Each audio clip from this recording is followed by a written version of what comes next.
Entry करनी होती है।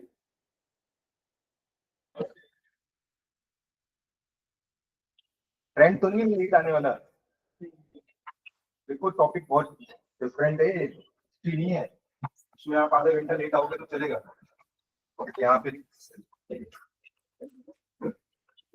चार्ज कर रहे हैं।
ठीक है, ओके।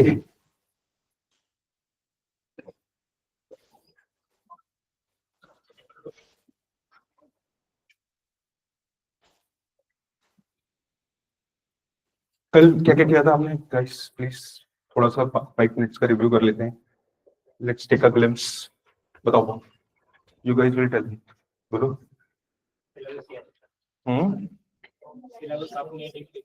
ओके, डिक्टेट किया था तो यू कैन टेल मी ना क्या क्या चीजें थी उसके अंदर। कल only 2 students came to me और उन्होंने मेरे को अपने आंसर दिखाए जो उन्होंने लिखे, आप में से कोई नहीं आया, मैं था यहाँ पे आप क्लास के बाद भी, जो मैंने आपको लिखने के लिए दिया था, ठीक है, मैं दिखा दिया करो अगर आपको ऐसा लगता है। चलो,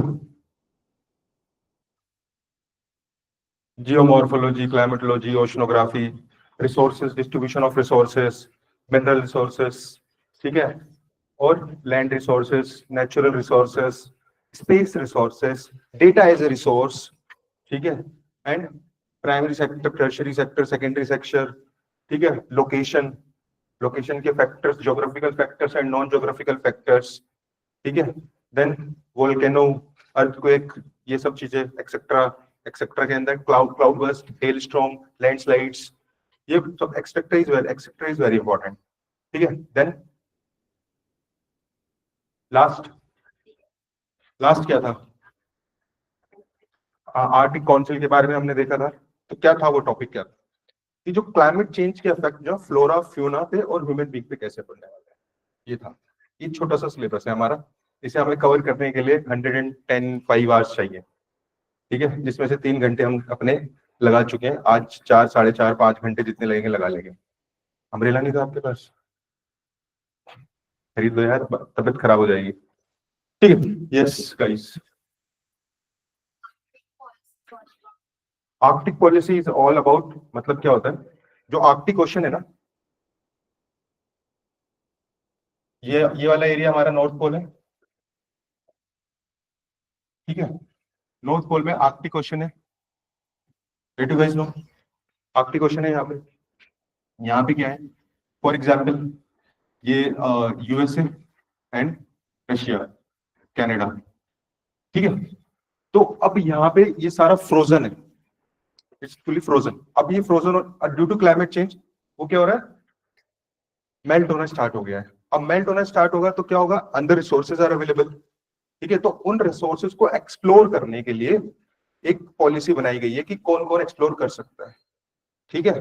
बट यूएसए का हमेशा हर जगह पे क्या होता है, डोमिनेंस होता है, ठीक है। तो वो कैसे चाहेगा कि मैं ही करूं ज्यादा से ज्यादा। और रशिया की लोकेशन भी बिल्कुल यही है, तो वो दोनों आपस में उन्होंने एक ऐसी जगह है जहाँ पे आपस में आप दोनों को दिख रहे होंगे कि ये दोनों साथ में काम कर रहे हैं, ठीक है। तो इंडिया क्या चाहता है कि वो भी यहाँ पे रिसोर्स को एक्सप्लोर कर सके, ठीक है। तो ये आर्टिक आर्टिक पॉलिसी है। एक बार आप इसको जाके घर पे देखो, ये आपका आईआर का पार्ट है, इंटरनेशनल रिलेशन का। वहां पे जो भी आपकी फैकल्टी जो आपका आईआर पढ़ाएंगे वो आपको ये करा देंगे, ठीक है। ओके,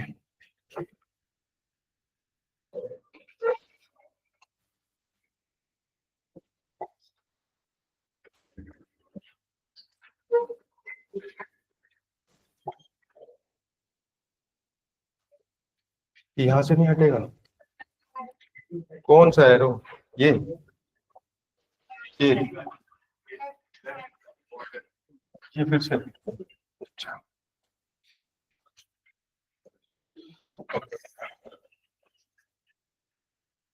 क्लियर ऑल का ऑप्शन नहीं आता है क्या, लीव इट। तो कहाँ थे हम, क्या करने वाले थे आज, बताओ। पढ़ा आपने, कुछ रीड किया घर पे? टेक्टोनिक कॉन्टिनेंटल ड्रिफ्ट थ्योरी के बारे में हम पढ़ेंगे आज थोड़ा सा, कि what is continental drift theory.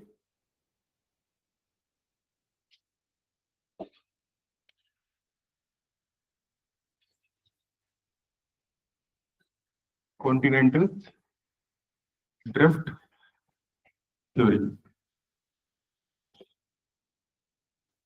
Drift meaning guys, drift movement, drift means movement. किसकी मूवमेंट, कॉन्टिनेंट्स की, ठीक है। एक बार हमारी स्लाइड का है, ठीक है। देखो 2013 में क्वेश्चन आया हुआ है, what do you understand by the theory of continental drift, discuss the prominent evidence, ठीक है। पूरा कॉन्फिडेंस कॉन्टिनेंटल ड्रिफ्ट थ्योरी हम पढ़ेंगे। उसके बाद इस क्वेश्चन का आंसर आप लिख के दिखाओगे मेरे को आज ही, ठीक है। आप लोग लिखेंगे इसका आंसर। नेक्स्ट, ये आपने पढ़ा इसमें से कुछ, एनसीईआरटी में से क्या, distribution of ocean and continents, okay. और इंटीरियर ऑफ अर्थ पढ़ा थोड़ा थोड़ा, चलो ठीक है। नेक्स्ट जियोमॉर्फोलॉजी में आएंगे, बात करेंगे इवोल्यूशन ऑफ लैंडफॉर्म की, बात करेंगे कि हाउ द लैंड फॉर्म का इवोल्यूशन होता कैसे, बेसिकली ह्यूमन का इवोल्यूशन हुआ है, ठीक है। Now what we are, homo sapiens, ठीक है। तो इन द सेम वे हमारे जो कॉन्टिनेंट्स है, अर्थ है, उसका भी इवोल्यूशन हुआ है, ठीक है।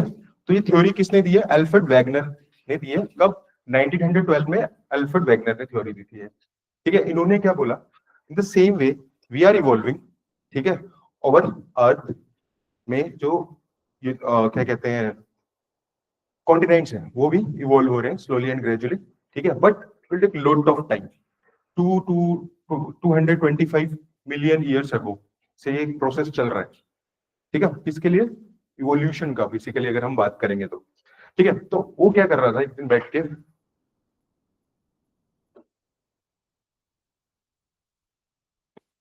1912 अल्फ्रेड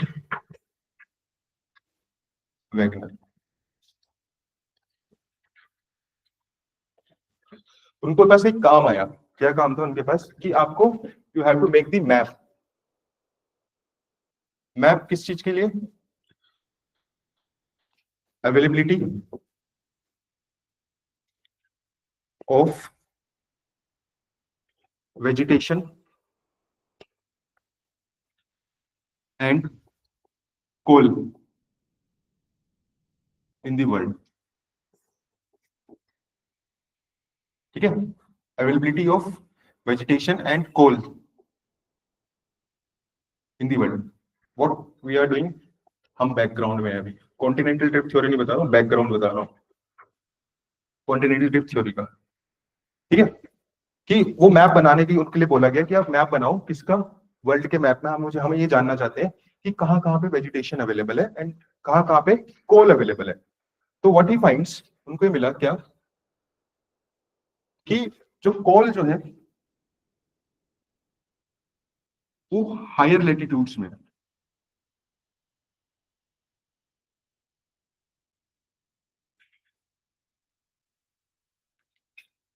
ठीक है, साथ में हम बात करें किसकी, वेजिटेशन।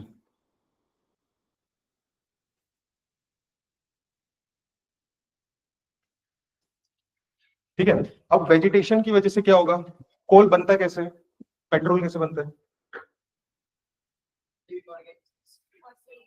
पेट्रोल फोसिल्स जो भी है, फोसिल पेट्रोल में और कोल में क्या डिफरेंस है बताओ। पढ़ा होगा यार, ज्योग्राफी में ऐसे मत करो, 12th में भी बताया, 10th में भी पढ़ाया ये चीज तो।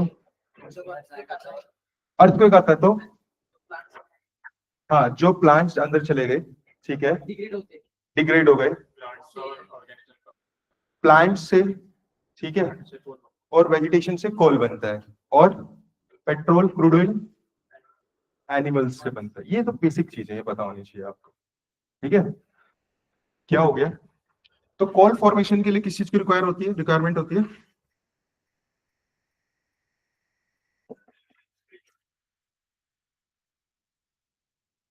Plants and vegetation. ठीक है, बट ये क्या कह रहे हैं कि ये इक्वेटर है, लेटीट्यूड्स हायर लेटीट्यूड्स, और जो हायर लेटीट्यूड्स होगा आपको पता है ये कैसा होगा, कोल्ड। सिंपल सी बात है।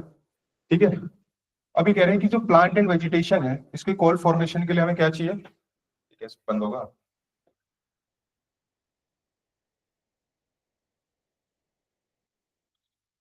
व्हाट इज दिस, आइडिया को इसका भाई,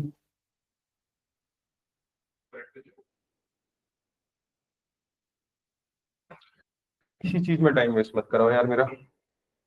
ठीक है, फॉर एग्जाम्पल यहाँ पे हमारे पास प्लांट्स हैं, ठीक है, जैसे उन्होंने बोला कोई अर्थक्वेक आया या कुछ भी आया, ये डिके होके नीचे चले गए, नीचे होके चले गए तो मतलब कि इनके ऊपर सेडिमेंट्स आ जाएंगे, सेडिमेंट्स आते चले जाएंगे। ठीक है, फिर due to high temperature and pressure, due to high temperature and pressure, ये जो कार्बन है, प्लांट्स में कार्बन होता है, एवरीबडी नोज दैट। ठीक है, ये कार्बन जो होगा इस चीज में कन्वर्ट हो जाएगा कोल में। ठीक है, किसकी वजह से, high temperature and pressure. Pressure कैसे आएगा, चलो प्रेशर, जब इतना बार ज्यादा सेडिमेंट्स होंगे बार बार आते चले जाएंगे तो प्रेशर बनेगा ना आपके ऊपर भी। प्रेशर इसी तरीके से बनता है, आप जैसे लेटे हुए हो आपके ऊपर बहुत सारे गद्दे रखते चले जाए, गद्दे रखते चले, मतलब प्रेशर बन रहा है। ठीक है, और नीचे स्लोली एंड ग्रेजुअली क्या होगा, टेम्परेचर भी हाई होना स्टार्ट हो जाएगा। ठीक है, तो ये जो कार्बन थे, ये प्लांट्स थे, ये कार्बन जो होगा बेसिकली कोल में कन्वर्ट होगा। ये नॉर्मल है कोल फॉर्मेशन कैसे हो रहा है, सिंपल बात ये है। अब इनका क्या कहना था वैगनर का, कि जो वेजिटेशन है, कि कोई भी वेजिटेशन है उसके लिए किस चीज की रिक्वायरमेंट है, सनलाइट। बट हाई लेटीट्यूड्स पे तो इतनी सनलाइट होती ही नहीं है, समझ में आया? तो कैसे कोल्ड फॉर्म हो सकता है ऊपर, पहला एक ही कॉन्सेप्ट था, समझ में आया? इन कोल्ड फॉर्मेशन कैसे हो सकती है, पॉसिबल नहीं है, उनका ये कहना है। आप अब बताओ आपके अकॉर्डिंग पॉसिबल है, जहाँ पे प्लांट्स नहीं है, प्लांट्स नहीं होंगे, सनलाइट नहीं है तो प्लांट्स नहीं होंगे, प्लांट नहीं होंगे तो कोल्ड फॉर्मेशन नहीं होगा। समझ में आया? सिंपल एक बात ये। सेकंड वो क्या बोल रहे हैं कि जो हमारा छोटा नागपुर प्लेट्यू है, छोटा नागपुर प्लेट्यू की पता है आपको कहाँ पे, झारखंड में, वहां पे क्या मिले हैं, ग्लेशियल मार्क्स। ग्लेशियल मार्क्स क्या, फॉर एग्जाम्पल ये कोई माउंटेन है, ठीक है, और उसके ऊपर क्या है, ये ग्लेशियर है, स्नो कवर्ड है। ठीक है, ड्यू टू ग्रेविटी ये नीचे आएगा, जब नीचे आएगा तो यहां पे भी इरोड करेगा इसको। कोई चीज जब चलेगी तो फ्रिक्शन के साथ अपने साथ लेके चलेगी नीचे वाला पोर्शन। समझ में आया? तो यहाँ पे क्या होगा, मार्क्स आएंगे, तो ये कैसा बन जाएगा, ऐसे। इस तरीके से ग्लेशियल मार्क्स मिले। कहाँ पे? छोटा नागपुर प्लेट्यू में। अब ये बताओ, छोटा नागपुर प्लेट्यू झारखंड में ग्लेशियर्स हो सकता है? जैसे वो वैसे ये दूसरी चीज पॉसिबल है? कैसे? हूं तो बताओ कैसे। प्लेट्यू मूव किया होगा, वो तो वो तो है ही जो तुम कहना चाह रहे हो, बट नॉर्मली जहां पे झारखंड है वहां पे कहाँ पे ह्यूमिड टेम्परेचर है, हॉट एंड ह्यूमिड टेम्परेचर। तो हॉट एंड ह्यूमिड टेम्परेचर में तो ग्लेशियर पॉसिबल ही नहीं है। तो फिर यहाँ पे ग्लेशियर मार्क्स कैसे आए? ये ये उसने दो बात बताई जिसकी वजह से उसने पूरी थ्योरी दी, कॉन्टिनेंटल ड्रिफ्ट थ्योरी। समझ में आया? ये दो उसने पर्सपेक्टिव बताए कि इनके बेसिस पे वो कॉन्टिनेंटल ड्रिफ्ट थ्योरी देने वाला है। कौन? Alfred Wegener. ओके, ये दो पॉइंट समझ में आते हैं आपको गाइस? क्या? पहला, कॉल फॉर्मेशन कहां पे? Higher latitudes. ठीक है, लॉन्गिट्यूड एंड लैटिट्यूड में तो कोई कंसर्न नहीं है किसी को भी। ऑल हर किसी को पता है? नहीं पता प्लीज बता दो, मैं बता दूंगा क्या लैटिट्यूड्स होते हैं और क्या लॉन्गिट्यूड्स होते हैं। बट ये पता होनी चाहिए आपको। नहीं पता है तो एक बार जाके देख लेना, पूछना है तो पूछ लो, मैं बता देता हूँ। ठीक है, हायर लैटिट्यूड्स ऊपर में। और ऊपर क्या होता है, कौन सा वेदर होता है? कोल्ड। और कोल्ड वेदर में वेजिटेशन पॉसिबल नहीं है, क्योंकि कोल को बनाने के लिए बहुत सारी वेजिटेशन चाहिए। एक पेड़ से तो कोल बनेगा नहीं, सिंपल सी बात है। चलो एक पेड़ निकल जाएगा, दो निकल जाएंगे, 10 निकल जाएंगे, बट कोल फॉर्मेशन के लिए तो बहुत सारा चाहिए। और हम देखते क्या है कि कोल कहाँ पे अवेलेबल है? यूरोप में अच्छा खासा कोल है। ठीक है, पीकी ब्लाइंडर्स वेब सीरीज देखी किसी ने? मतलब कोई भी पुरानी? तो क्या हो रहा था, वो जब इंडस्ट्रियलाइजेशन आया तो सारी चीजें कोल से ही चल रही थी। कोल वहां पे बहुत सारा अवेलेबल है, जर्मनी में, यूरोप में, ठीक है, ब्रिटेन में अच्छा खासा कोल अवेलेबल है। कहाँ से आ रहा है? समझ में आया? तो ये दो पॉइंट थे जहां पे अब उसने सोचना शुरू कर दिया कि ये चीजें आ कहां से रही है। ठीक है, आपको कोई पता लगा चीज तो उसके बारे में आप सोचोगे। थिंक, कल बताया था ना, थिंक करना है। तो अब आएगी कहां से? अब उसने वो उसके बारे में थ्योरी, यहाँ तक समझ में आया? लिखे इसके बारे में थोड़ा सा, ये दो चीज। ठीक है, चलो लिखो एक बार।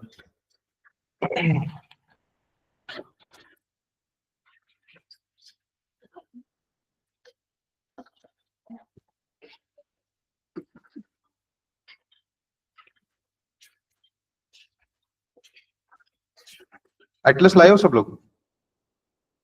हम्म, एटलस। ठीक है,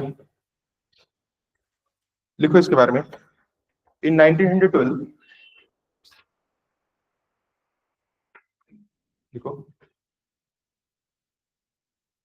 इन 1912 Alfred Wagner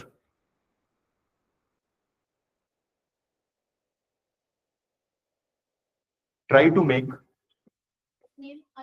Alfred, ALFRED, Alfred Wegener, WEGNER, Alfred Wegener try to make some map, try to make some map for vegetation and availability of coal and availability of coal across the globe, across the globe. Full stop. He found two peculiarities. He found two peculiarities. Colon लगाना, colon. He found two peculiarities. Colon. First, at higher latitude,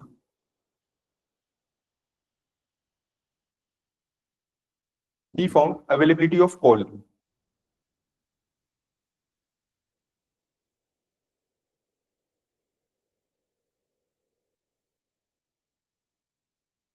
ठीक है,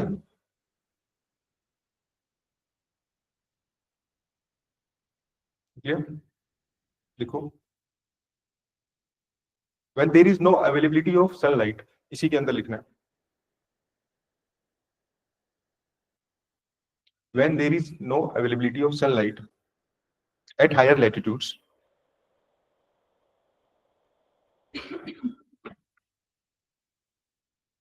at higher latitudes,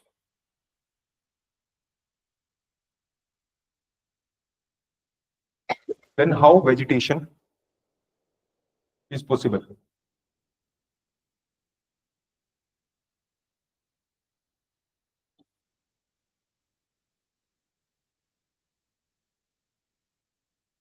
You know, then आगे लिखो full stop. Then how coal is available? Then how coal is available in higher latitudes?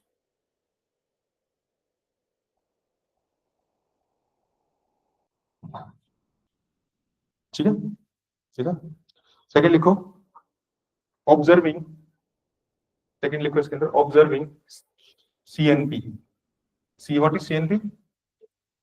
Observing CNP, bracket में लिखना Jharkhand. Observing छोटा नागपुर प्लेटी of India. ठीक है. He is shocked and amazed. He is shocked and amazed.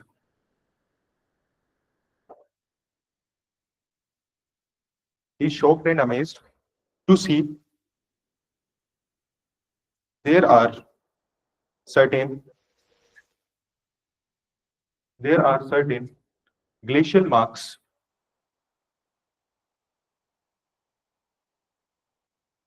or glacial striation. STRIATION. Glacial station same ही है. Station मतलब भी ग्लेशियल मार्क्स ही होता है. If you found somewhere station लिखा हुआ हो उसका मतलब ग्लेशियल मार्क्स ही है. और ग्लेशियल स्टेशन, ठीक है, कहां पे? छोटा नागपुर प्लेटो. Full stop.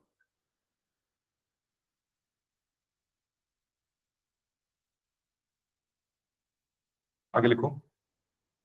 This would be not possible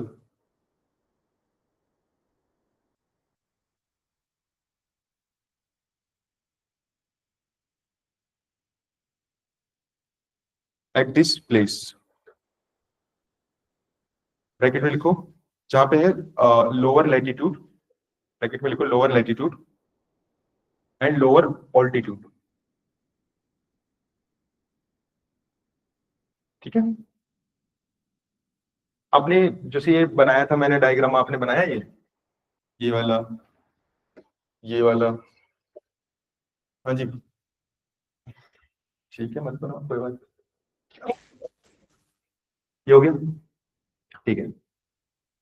अब आएगी क्या main continental drift theory.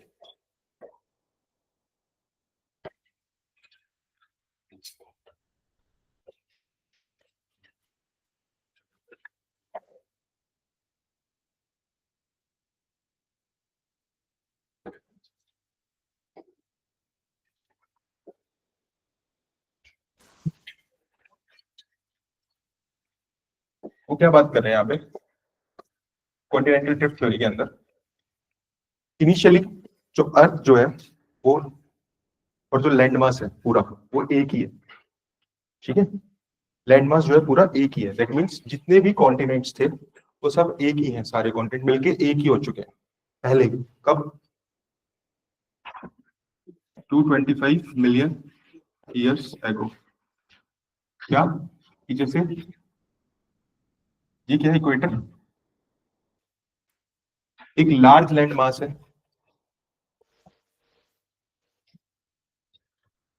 Large land mass, इसको क्या बोलते हैं? पेंजियम. पढ़ा आपने? Good. और एक लार्ज वाटर बॉडी है surrounded this Pangaea and this is called Panthalassa. ठीक है. What is the meaning of pan? Large, जैसे पैन इंडिया. ठीक है. Thalassa question. ठीक है. इतने टाइप का. फिर वो बोलता है क्या?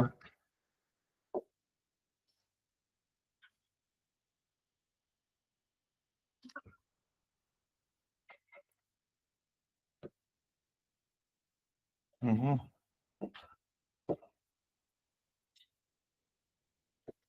Delete.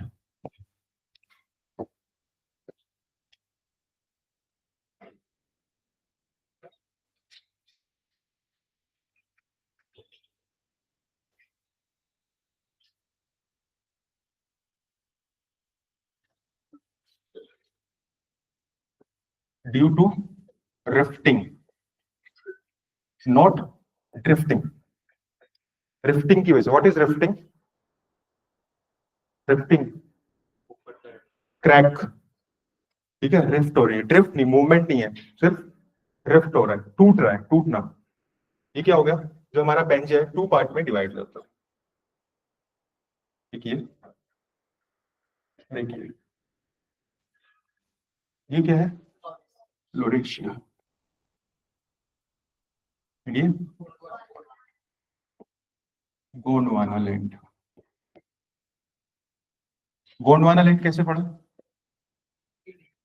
छोटा नागपुर प्लेट्यू की जो हमने रिसर्च किया था अभी, इसने अल्फ्रेड वैगनर ने, तो वहां पे एक ट्राइब्स रहती थी, आपको भी पता होगा, गोंड ट्राइब। ठीक है, गोंड ट्राइब रहती है, तो उसी के नाम पे ये दिया उसको गोंडवाना लैंड। ठीक है, और यहाँ पे जो बीच में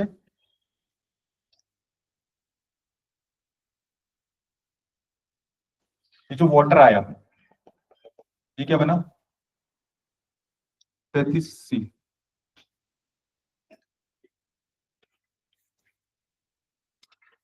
33C बनाते रहो इसको साथ साथ।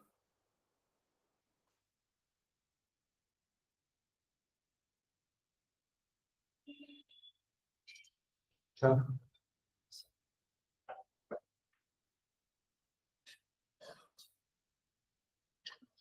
आ रहा है समझ में क्या चल रहा है गाइस? ठीक है।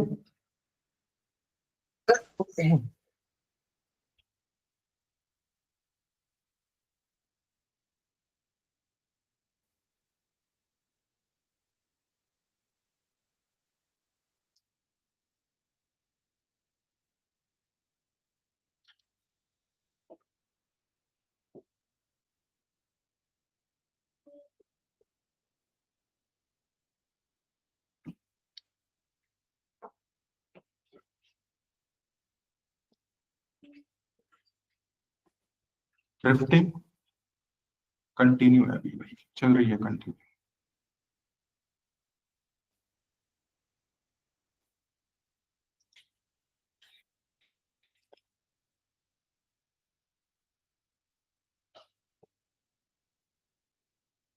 ठीक है, अगेन ये ब्रेक हो रहा है किसमें? अलग अलग पार्ट्स में। ठीक है, यहाँ पे और यहाँ पे ब्रेक तो हो रहा है, बट अभी साथ में ही है, कुछ पास पास ही है।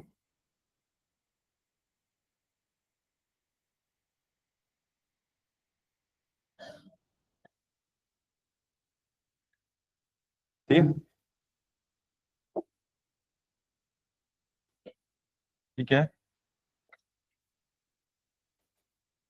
नॉर्थ अमेरिका, ये हम्म, यूरेशिया। यूरेशिया, ये बोलो, साउथ अमेरिका, अफ्रीका, ये इंडिया, एंड ये ऑस्ट्रेलिया, ये एंटार्क्टिका। अब ये चलता रहेगा।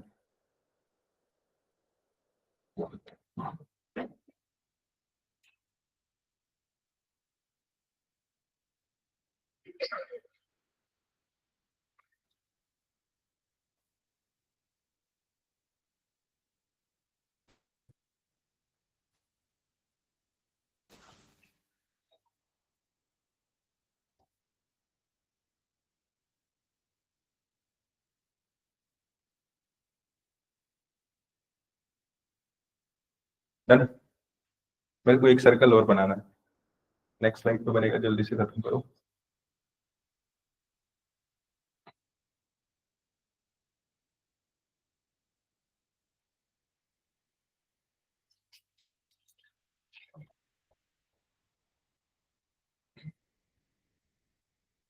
Then guys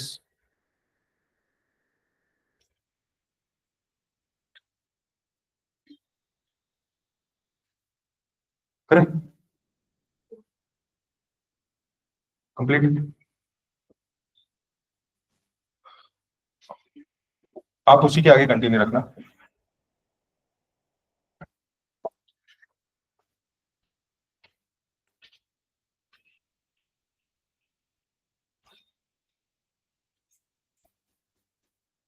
no drifting start.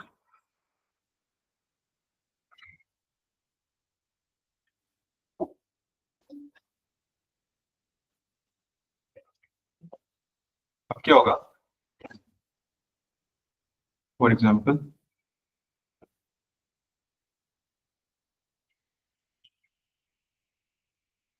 Africa, ठीक है, ऑस्ट्रेलिया एंड अफ्रीका, कुछ कुछ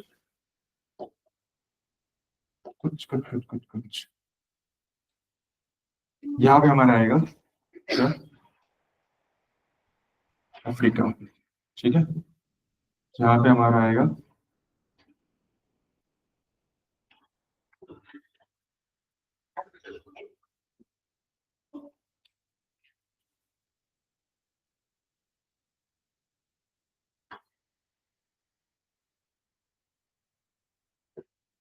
ये अफ्रीका हो गया, ये हमारा ऑस्ट्रेलिया और ये हमारा अंटार्कटिका, ठीक है। तो अब ये बोल रहा है रिफ्टिंग की वजह से ये शिफ्ट हो रहे हैं, ठीक है, किधर? Westward and northward. Northward shift किसके अंदर देखा हमने? जो हमारा अफ्रीका से जो इंडिया दूर गया है, ठीक है। यहाँ पे एक और है मेडागास्कर। मेडागास्कर के बराबर में क्या था? मेडागास्कर अफ्रीका में से टूटा, अलग हुआ, और यहाँ पे जो इंडिया था वो शिफ्ट होकर ऊपर चला गया और जाके यूरोप में टकराया। अब वो माउंटेन फॉर्मेशन हम बाद में करेंगे कि जब वो टकराए थे तो हिमालयस फॉर्म हुए, वो हम बाद में देखेंगे। बट अभी हम सिर्फ इस थ्योरी की बात कर रहे हैं, कॉन्टिनेंटल ड्रिफ्ट थ्योरी की।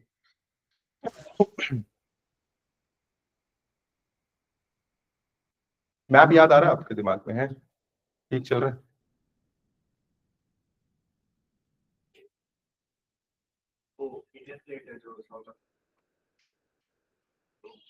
ये तो मैडागास्कर है। और नहीं कनेक्टेड नहीं, वो जा चुकी है वो। हाँ, मैंने ये बताया कि यहाँ से ये जा चुका है, ठीक है। ये जो इंडिया है ये शिफ्ट हो चुका है, ठीक है, और यहाँ पे ये मेडागास्कर है, अच्छा, ये जाके लग चुका है इसमें लास्ट राउंड में जो ये हुआ। तो उसमें जो क्या क्या बोलता है वो राफ्टिंग में कि there is westward, west and northward movement, ऐसा उसने बोला अभी तक। यहाँ तक चीजें ठीक भी हैं। अभी वो इनके एविडेंस भी देने वाला है कि एविडेंस कैसे हैं कैसे नहीं है। डन।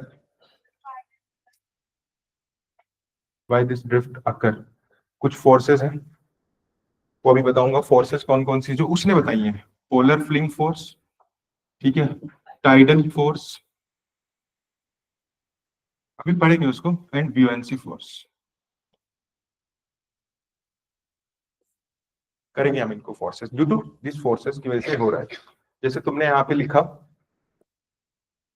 ड्रिफ्टिंग, यहाँ पे किस वजह से हो रही है? ये भी फोर्सेस, कुछ फोर्सेस है, सर्टेन फोर्सेस है, बट हम उनको बाद में पढ़ेंगे, ठीक है। ये हो गया डन। इसमें कोई दिक्कत अभी यहाँ तक समझ में आया है? इसके बारे में थोड़ा सा लिखते हैं, ठीक है, फिर बात करेंगे। ओके, जैसे ये वाला एग्जांपल देख सकते हो, ये पेंजिया, ठीक है, लोरेशिया गोंडवाना लैंड, देन ये, फिर ये, ठीक है। ओके, ये देख सकते हो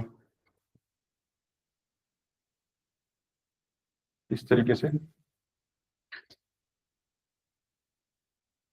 जेंडे ही है आपका। ओके, आ जाओ। पहले थोड़ा सा लिखेंगे, यहाँ पे बहुत कुछ लिखा हुआ है, ठीक है। स्लाइड्स चाहिए या लिखवा दूं, क्योंकि सेम ही लिखवाने वाला हूँ।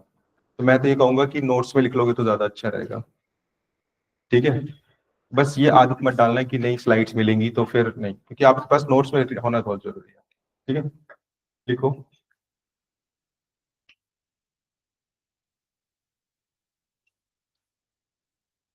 यहाँ से लिखो, कॉन्टिनेंटल ड्रिफ्ट थ्योरी। ये तो हो चुका है ना, put forth by Alfred Wegener, German meteorologist, polar explorer, astronomer, geologist, ठीक है। In 1912, Wagner process starting to the movement of continent across the ocean bed as a continental drift. The drifting take millions of years to come. यहाँ से लिखिए, इसके अंदर आपने लिखा हुआ है पहले, यहाँ से स्टार्ट करेंगे। The movement of continents across the ocean. The movement of continents across the ocean bed is known as continental drift.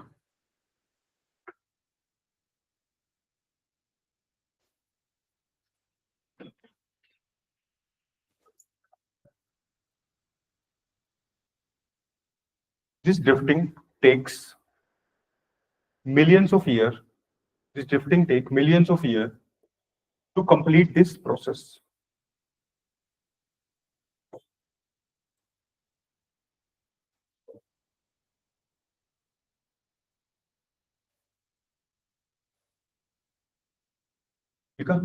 According to Wagner,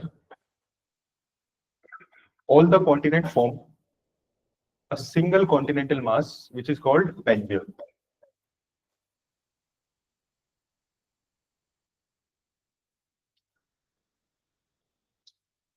which means all Earth. Pangaea means all Earth. And the supercontinent was surrounded by mega ocean called Panthalassa, meaning all water.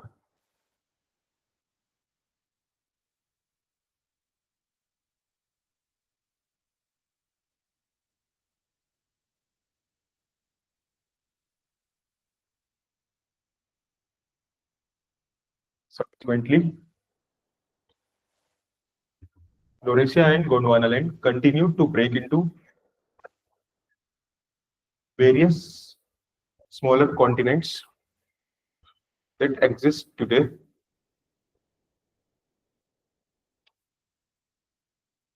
Stop. Thus, Wagner proposed that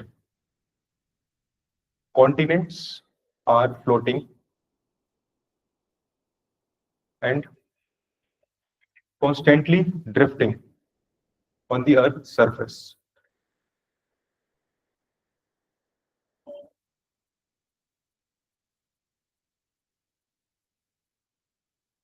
Full stop. His hypothesis later on became the basis of present-day plate tectonic theory. Present-day plate tectonic theory. ठीक है? Done? नहीं?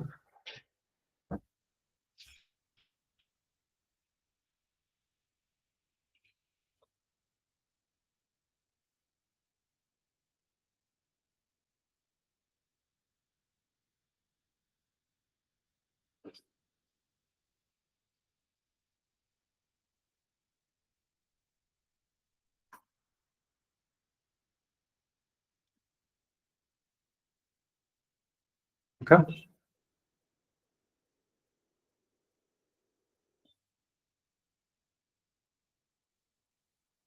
तुम नहीं लिख रहे हो? इतने पीछे क्यों बैठे हो? एसी? बैठो।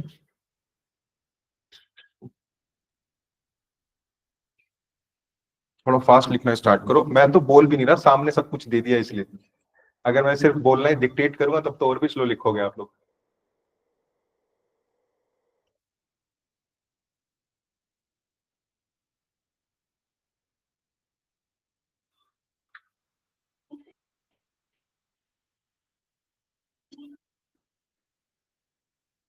ठीक है, क्या कहां से शुरुआत की थी वैगनर ने?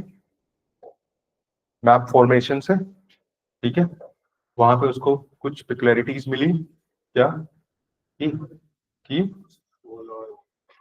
कोल्ड फॉर्मेशन कैसे पॉसिबल है, कहाँ पे? हायर लैटिट्यूड्स में। एंड ग्लेशियल मार्क कैसे पॉसिबल है, कहाँ पे? छोटा नागपुर प्लेट्यू में। वहां तो ग्लेशियर्स हो ही नहीं सकते। उसके बाद उसको लगा कि कुछ ना कुछ तो इश्यू है, तो पहले ये सारी चीजें एक साथ रही होंगी। ठीक है, और जब एक साथ रही होंगी तो जैसे कि ये इंडिया है, तो ये वाला जो एरिया है ये लोअर लैटिट्यूड्स में है। ठीक है, ये हायर लैटिट्यूड, ये भी हायर लैटिट्यूड, तो यहाँ पे क्या है, ठंड होगी बेसिकली। तो छोटा नागपुर प्लेट्यू जो होगा वो ठंडा हो सकता है, वहां पे ग्लेशियर पॉसिबल है अगर पेंजिया रहा होगा तो। ठीक है, धीरे धीरे करके जब वो ब्रेक होकर ऊपर जाएगा, यहाँ से वो देखो चलना स्टार्ट हुआ, जाके टकराएगा, तब ऊपर जाते जाते जब वो इक्वेटर के पास आएगा वो सारे ग्लेशियर्स मेल्ट हो जाएंगे। ठीक है, अब एक दिन में तो होगा नहीं, बहुत बड़ा प्रोसेस है। ठीक है, 225 मिलियन ईयर से चली रही है ये कहानी, 150 million year ago, 100 million year ago, and today's earth. ठीक है, जब धीरे धीरे करके वो ऊपर जाएगा तो ग्लेशियर्स वहां पे होंगे, तो अपने आप ही क्या होगा, वहां पे मेल्ट हो जाएगा। सेकंड, ये जो हमारा यूरोप वाला पोर्शन है, ये यहाँ पे कोल्ड फॉर्मेशन की बात हुई है। ठीक है, जब ये पहले एक साथ था तो ये यहाँ पे नीचे भी हो सकता है, यहाँ पे। ठीक है, ये तो हाइपोथेसिस है बेसिकली अगर देखा जाए तो। व्हाट इज द, जैसे ये थ्योरी है, एक होता है hypothesis, one is theory and another is law. What is the difference between the three? What is hypothesis? Hypothesis is just a idea. ठीक है, जस्ट ए आइडिया जो किसी ने रिसर्च पेपर करके लिख दिया उस पर। ठीक है, एंड जब वो हाइपोथेसिस के लिए आप कोई एविडेंस दो, then it becomes a theory. And जब थियरी यूनिवर्सल एप्लीकेबल हो, then it becomes a law. Example of law, Newton law, universally acceptable. ठीक है, तो हाइपोथेसिस ये क्या है, ये थ्योरी थी। ठीक है, क्योंकि उसने इसके एविडेंस भी दिए। अब क्या एविडेंस दिए उनकी बात करते हैं हम लोग। ठीक है, यहाँ तक समझ में आ गया?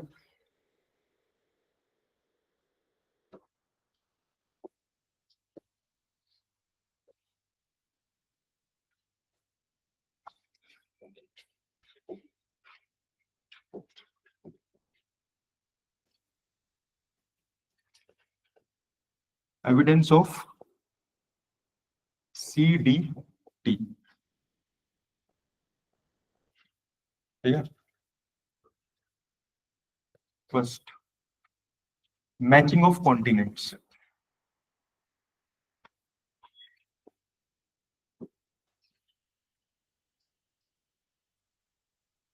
That is jigsaw fit. What is jigsaw fit guys? खेलते थे पहले, वो कुछ आता था तोड़ने का, तोड़ दो फिर जोड़ दो, वैसे ही जिगसो फिट। ये वर्ल्ड मैप है। ठीक है, इसको हमें देख के लग रहा है कि ये वाला पोर्शन यहाँ पे फिट हो सकता है। ठीक है, ये वाला पोर्शन यहाँ फिट हो सकता है, ये वाला पोर्शन यहाँ फिट हो सकता है, ये पोर्शन फिट हो सकता है।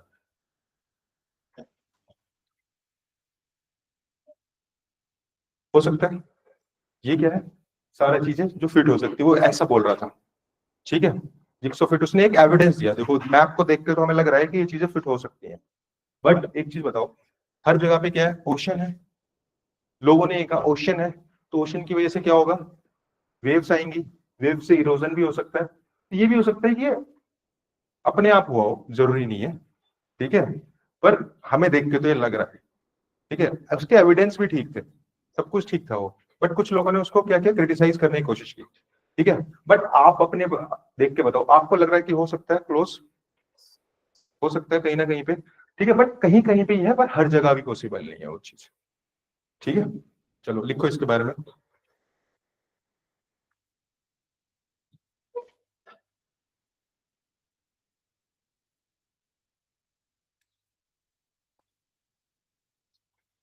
ये रहा, the matching of continents jigs of it when facing one another, the shorelines of South America and Africa form a similarity. Similarly, when West Africa, Madagascar, and India, East Coast all fit together.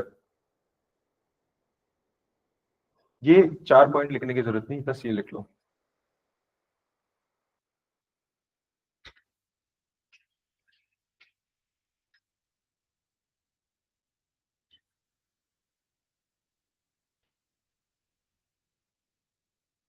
Matching of continent, jigsaw fit.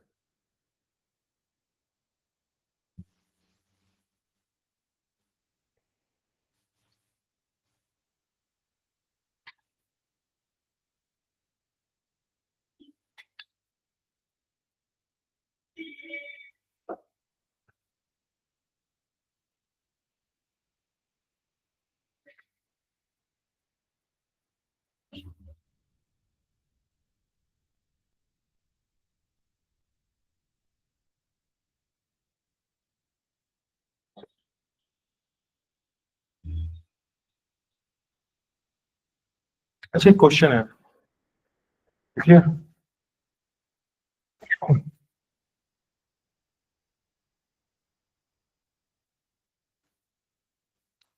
मुझे ऐसा लग रहा है हम slow चल रहे हैं थोड़े, या सही है स्पीड? हम्म, सही है, स्लो है ना?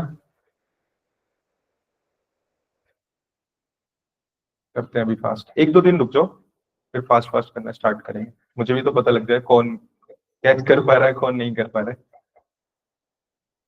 बस इतना लिख लो, इतना काफी है, बाकी वो नीचे एक्सप्लेन ही दिया हुआ है, वो किया हुआ है। Just do one thing, read कर सकते हो इसको। The bulge of Brazil, South America, ठीक है, seems to fit into the gulf of Guinea Africa. देखो, ये ब्राजील है, और इसको, इसका नाम है गल्फ ऑफ गिनिया, इसको गल्फ ऑफ गिनिया बोलते हैं, गल्फ। और ये ब्राजील वाला एरिया, तो उसके अंदर फिट होता हुआ दिख रहा है। ठीक है, नेक्स्ट।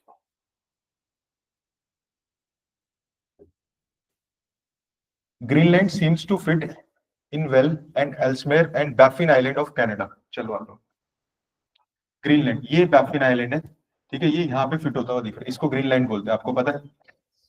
ठीक है, ये इधर फिट होता हुआ दिख रहा है। Next. The west coast of India, Madagascar and Africa seems to have been joined. यहाँ पे देख सकते हो आप, ये इससे ही पता लग जाएगा, ये भी मेडागास्कर इधर ज्वाइन हो रहा था, और अफ्रीका जो है उसके पास लग रहा है कि वो, क्या है ये?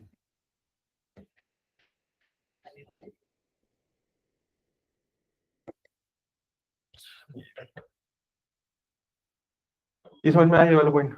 The west coast of India, Madagascar, Africa seems to have been joined, वो भी दिख रहा था। Next. North America and South America on the one side and Africa and Europe on the other side fit along the mid Atlantic ranges. ये तो आपने पढ़ लिया, ठीक है। एक पॉइंट है मेरे को जो आपको बताना है, मुझे बताओ, ये जो मैंने बताया था तैथिस सी, ठीक है, ये कहाँ गया अभी? ये सब अलग हो गए, बीच में एक क्वेश्चन बना था, सी सी बना तैथिस सी, ये कहाँ है? हाँ, इंडियन ओशन में कैसे आ जाएगा, बताओ? ये जो है रैमनेंट बन जाएगा, ये पूरा क्लोज होता चला जाएगा, और ये चला जाएगा कहाँ पे? मेडिटेरियन सी। मेडिटेरियन सी पता है गाइस आपको?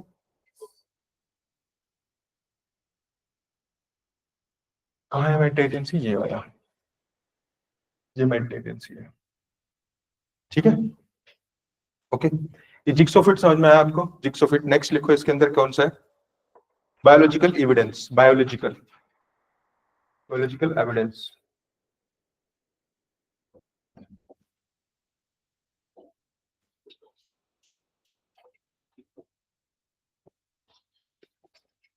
बायोलॉजिकल एविडेंस,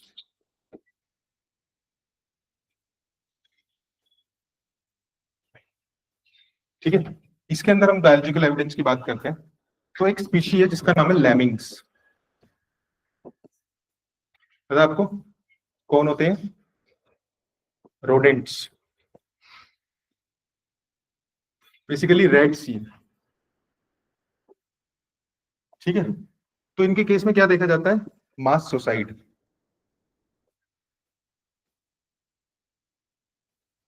मास सुसाइड। क्यों ऐसा हो रहा है, मास सुसाइड क्यों देखने को मिल रही है? ये कहाँ पे रहते हैं? ये रहते हैं नॉर्वे स्वीडन वाला जो एरिया, नॉर्वे में, स्वीडन में, फिनलैंड में, वहां पे, ठीक है। नॉर्वे स्वीडन फिनलैंड कहाँ पे? ये वाला एरिया, ठीक है, ये यहाँ पे रहते हैं। ओके। अब क्या हुआ, जैसे ही इनकी पॉपुलेशन बढ़ जाती है और इनको खाने की दिक्कत होने लग जाती है और पीने की दिक्कत होने लग जाती है, इनको अच्छे से रहने की जगह नहीं होती, तो ये करते हैं वेस्टवर्ड चलना शुरू कर देते हैं। ठीक है, वेस्टवर्ड मूव करना शुरू कर देते हैं। क्यों? क्योंकि इनकी जो मेमोरी है, कौन सी मेमोरी? एवोल्यूशनरी मेमोरी नहीं, हेरिटेड मेमोरी जो है, ठीक है, जो हेरिटेंस चाहिए, तो उनके अकॉर्डिंग इनको जगह के लिए क्या करते थे, इधर मूव हो जाते थे पहले से। ठीक है, तो उनको तो ये लग रहा है कि आगे लैंड है, पर वो क्या करते हैं, यहाँ से जब भागते हैं तो नीचे पानी में गिर जाते हैं सारे, तो उससे मास सुसाइड होती है, एक साथ सब मर जाते हैं। क्यों? क्योंकि उनको पहले से पता है, उनके दादा परदादाओं के पहले से ही, कि इधर लैंड है। ये उसने एविडेंस दिया। पहले तो सब कनेक्टेड था ना, इधर लैंड, पर ऐसा नहीं होगा, अब तो सब दूर हो चुका है। यानी कि कितनी पुरानी स्पीसी है वो। कौन? ठीक है, हाँ समझ में आ रहा है। हम्म, दिख रहा है मरने वाले तो, भाई उसकी मेमोरी में वो फिट हो गया कि इधर ही जाना पड़ेगा, हमारा रास्ता इधर है। इनहेरिटेड मेमोरी है, वो क्रिएचर है, जानवर है। ठीक है, और ये मास सुसाइड अभी भी देखने को मिलती है। क्या? नहीं तो ऐसा तो कुछ नहीं है, उसने तो एविडेंस दिए हैं उसके। इसको, वो उनको, उसको पहले से ही पता था ना, इसके इनहेरिटेड मेमोरी में जो था पहले से, उसके जो फोर फोर फादर्स होंगे उनको पता था। ये केस हम कहाँ पे देखते हैं? एलिफेंट्स के केस में भी देखते हैं। ठीक है। हम्म। रेट्स इवोल्व हुए, ठीक है, इवोल्व हुए, बट उनकी एक हेरिटेड मेमोरी हर किसी के अंदर नहीं होती है। वो पहले से उन्हें पता था कि उधर जाएंगे तो हमें स्पेस मिलेगी, खाना मिलेगा, सब कुछ मिलेगा, बट उधर वहां पे लैंड ही नहीं। देखो इवोल्यूशन तो चेंज हो गया, बट आपके जीन्स चेंज हो जाएंगे, जेनेटिक मेमोरी चेंज हो जाएगी। जेनेटिक मेमोरी जो हेरिटेंस आई है, उसका कॉन्सेप्ट ये था। जो आप बोल रहे हो बिल्कुल सही है, पर जो वो बोल रहा है मैं वो आपको बता रहा हूँ। उसने ये बोला, उसके अकॉर्डिंग उसने जो बायोलॉजिकल एविडेंस दिया, ये क्रिटिसाइज हम इसको पूरा करेंगे, अभी देखना उसको सब कुछ गलत बताएंगे, उसको सब कुछ बताएंगे कि हाँ भाई तुमने जो दिया कॉन्सेप्ट ठीक था, बट उसमें कुछ चीजें आपने गलत बताई। जो आप सारी चीजें बोल रहे हो बिल्कुल सही है, सबने उसको इसी तरीके से क्रिटिसाइज किया होगा, बट उसने तो लिख दिया ना ये चीजें, उसने ये सारे पॉइंट दिए उसके लिए। ठीक है, बायोलॉजिकल एविडेंस में लिखे इसके बारे में।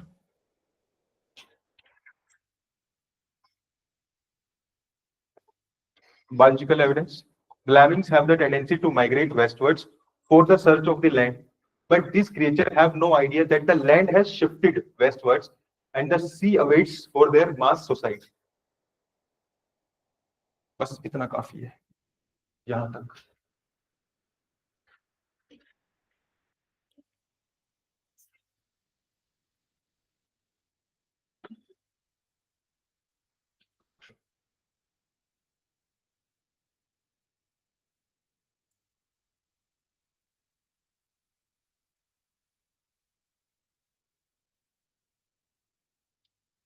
लिख लो, मैं नहीं दूंगा स्लाइड, कभी सोच रहे हो?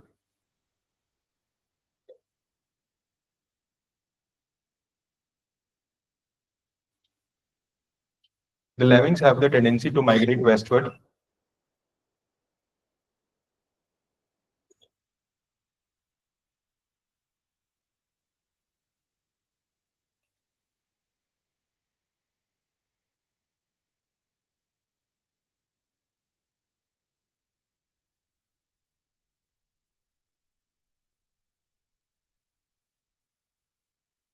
यहीं तक लिखना है बस, मास सोसाइटी।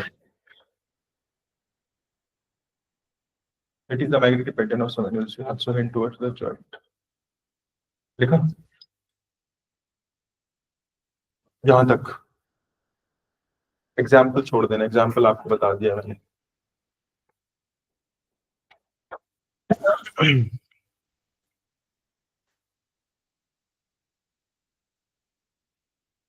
क्या इससे आपको लगता है कि सही एविडेंस दे रहा है, biological evidence?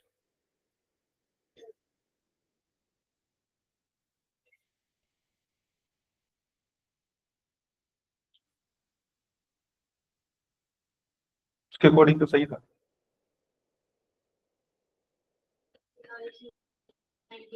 Very good.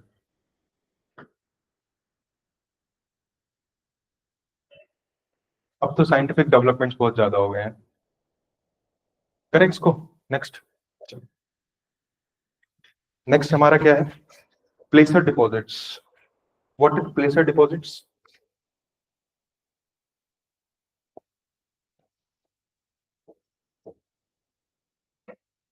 प्लेसर deposits,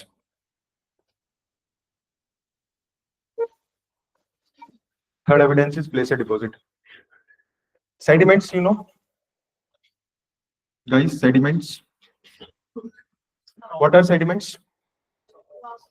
जैसे कि कोई रिवर कैरी कर रही है साथ साथ में सेडिमेंट्स, जो वो मिट्टी होती है जो पैरों में लग जाती है, आप कभी गए होंगे रिवर के अंदर, ठीक है, वो सेडिमेंट्स है। ठीक है, अगर दी सेडिमेंट्स आर वैल्यूएबल,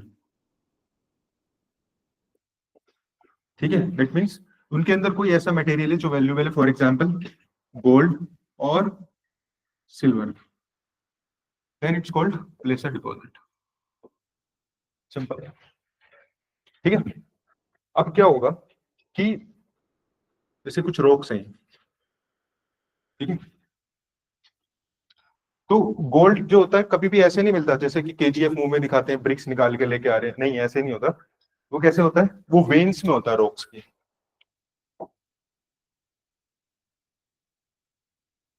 इस तरीके से वेन्स होंगी, जैसे आपके अंदर वेन्स होती है ना, तो इस तरीके से वेन्स में होगा। ठीक है, फिर क्या होगा? जैसे कि एक रिवर जा रही है, आपने देखा होगा मूवीज में भी कि रिवर के अंदर, रील्स में देखा होगा, पानी में से वो ऐसे करके घुमाते हैं और गोल्ड निकालते हैं। ठीक है, तो ये क्या है? ये है गोल्ड बेयरिंग रॉक्स।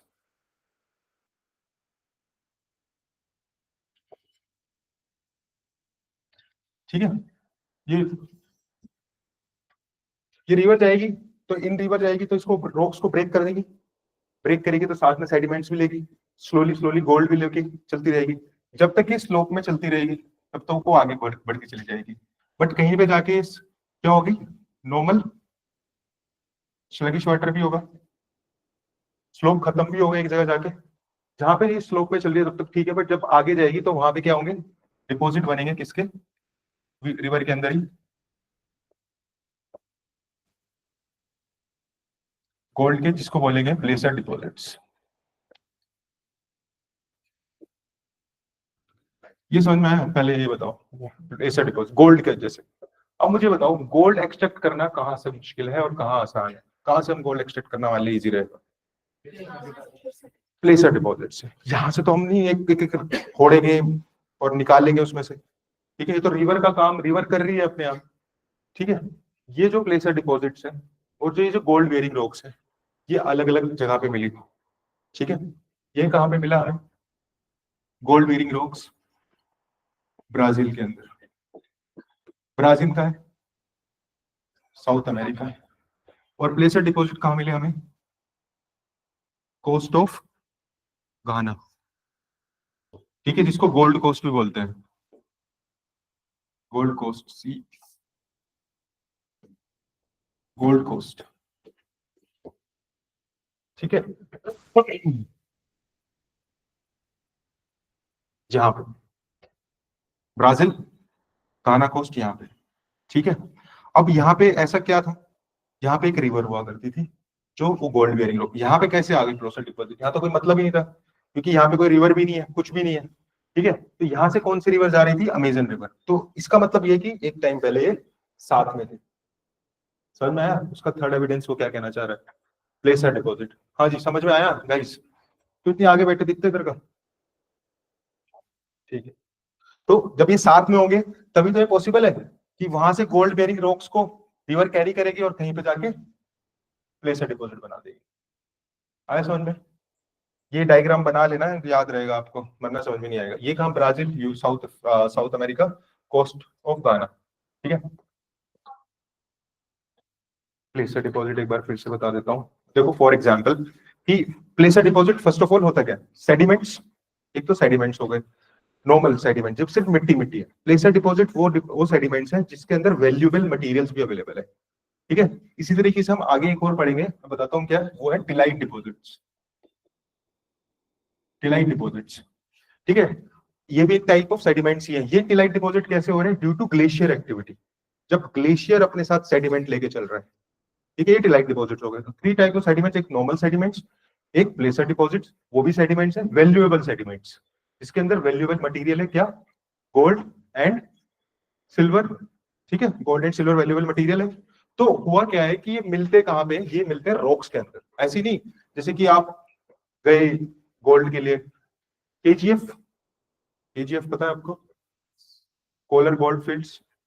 ठीक है, तो वो गोल्ड बेरिंग रॉक्स के अंदर आपको गोल्ड मिलेगा, और वो वेन्स में होता है उसके अंदर। ये गोल्ड है फॉर एग्जांपल, ये वेन्स के अंदर है इसकी। ठीक है, जो वेन्स है इसके अंदर है, पूरी तरीके से नहीं है। जैसे सेडिमेंट्री रॉक्स होती है लेयर में लेयर लेयर, उस तरीके से रॉक के ऑयल भी कैसे मिलता है, शेल गैस कैसे मिलती है, शेल गैस वो भी सेडिमेंट्री रॉक्स के अंदर लेयर के अंदर मिलती है। ठीक है, एक लेयर के नीचे फिर नीचे लेयर, फिर नीचे लेयर, इस तरीके से गैस मिलती है, शेल गैस, जो यूएस, जिसकी वजह से उसके पास आज के टाइम पे ये क्रूड ऑयल की इशू नहीं है। ठीक है, पढ़ोगे उसके बारे में भी आप। तो ये जो रॉक्स हैं इसके अंदर गोल्ड की वेन्स है। वेन्स मतलब नस, जैसे आपके शरीर से नसें जा रही है, आपकी नसों में क्या चल रहा है? ब्लड। उन रॉक्स में क्या था? वेन्स में गोल्ड। ठीक है, जितनी मैंने बनाई इतनी तो होती नहीं होंगी, एक आधी ही होगी। ठीक है, बट जब रिवर जाएगी रॉक के ऊपर से, तो वो उसको तोड़ेगी, ब्रेक करेगी, इरोड होगी, इरोजन होगा, इरोजन होगा, तो सेडिमेंट्स कैरी करेगी, साथ में गोल्ड के पार्टिकल्स भी सेडिमेंट को कैरी करेगी। पार्टिकल मींस जैसी मिट्टी का होती है उसी तरीके से बहुत छोटे छोटे माइन्यूट पार्टिकल्स होते हैं। ठीक है, वो अपने साथ कैरी करेगी, यहाँ से इसे रॉक को ब्रेक करेगी slowly and gradually. It's not a process की आपको ज्योग्राफी, मतलब कि आपको जब विजुलाइज करना है ना, तो ये हमेशा ये सोचे दिमाग में कि हाँ हजारों लाखों सालों की बात हो रही है। ये नहीं कि ये आप जो सोच रहे हो अभी हो जाएगा, ये अभी हो रहा होगा, इस तरीके से। ठीक है, तो ये इसको इरोड करेगी स्लोली एंड ग्रेजुअली, जब तक स्लोप में चल रही है, बट एक जगह जाके रिवर जो होती है नॉर्मल फ्लो में आ जाती है, तो वहां पे ये सेटल डाउन होना शुरू हो गए सेडिमेंट्स, और जहां पे सेडिमेंट सेटल डाउन होंगे वहीं पे प्लेसर डिपॉजिट बनेगा। ठीक है, तो ये प्लेसर डिपॉजिट जो हमें कहां पे मिल रहे हैं? हमें गोल्ड कोस्ट में, जहां से गोल्ड क्या हुआ करता था? इंपोर्ट और एक्सपोर्ट होता था। ठीक है, और रिवर ब्राजील। ठीक है, आए समझ में?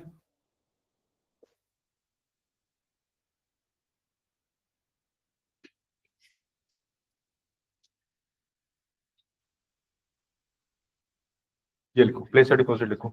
Rich placer deposits of gold are found on the Ghana coast, West Africa, but the source gold bearing veins, gold bearing veins are in Brazil, and it is obvious that the gold deposits of Ghana are derived from the Brazil plateau when the two continents lay side by side, जब वो एक साथ होंगे।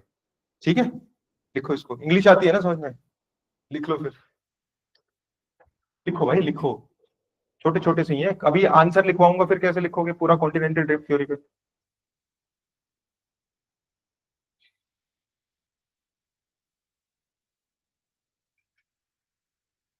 मैं खुद भी dictate कर सकता हूँ इनको, पर फिर तुम्हें लिखने में बहुत टाइम लगेगा। देख के जल्दी तो लिखोगे।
हो गया? ठीक है, चलो नेक्स्ट, डिस्ट्रीब्यूशन ऑफ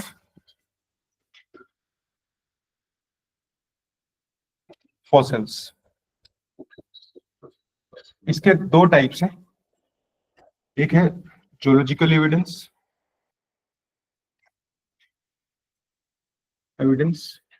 एक है बोटेनिकल। बोटेनिकल दो एविडेंस दे रहा हूं यहाँ पे फोसिल्स से, ठीक है। वो क्या कह रहा है, एक स्पीशी है मीजोसोरस, ठीक है, हुआ करती थी पहले एक क्या है ये,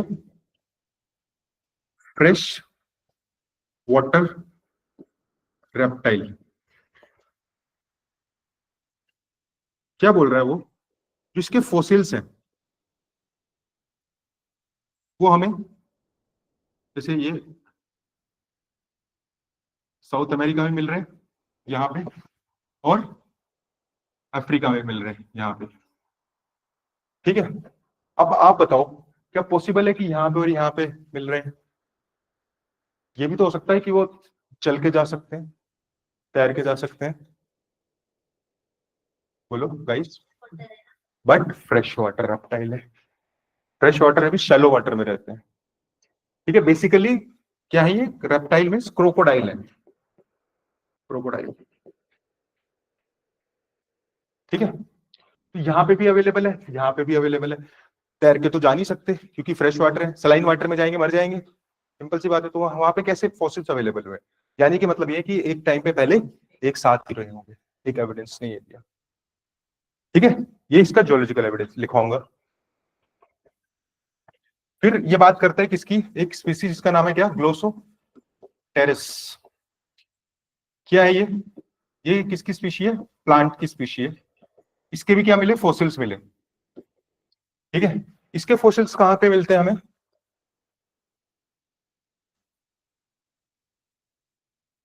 south America, Africa, India, Australia and Antarctica, पांचों जगह पे मिले। तो इसका मतलब यह होगा कि ये सारी चीजें पहले एक साथ रही होंगी, ठीक है। एविडेंस दे रहा है, सही एविडेंस दे रहा है वो, ठीक है। तो ये तो एविडेंस से वो प्रूव करना चाह रहा है कि जो लैंड मास था पहले एक ही था, बाद में धीरे धीरे करके अलग हुआ है। आया समझ में?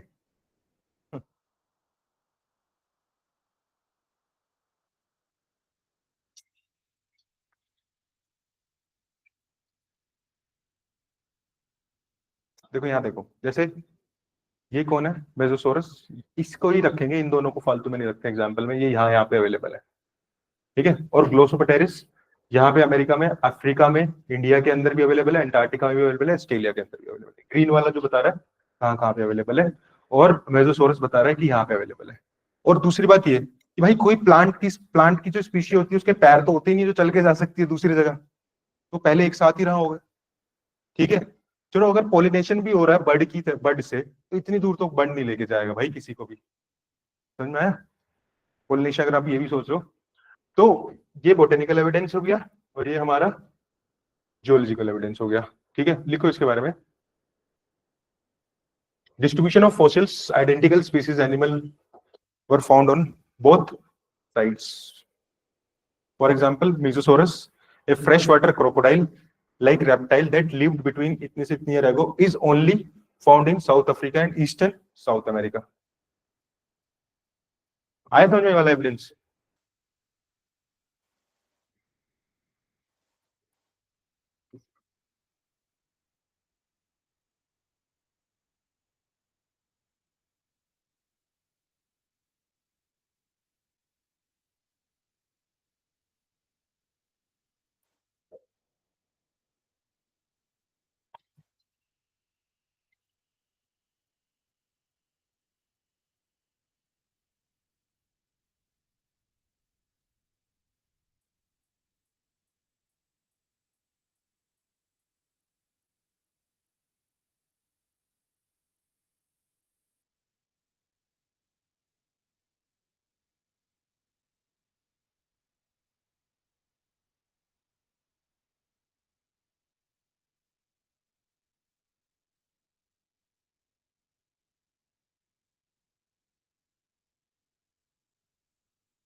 ठीक है, करो नेक्स्ट।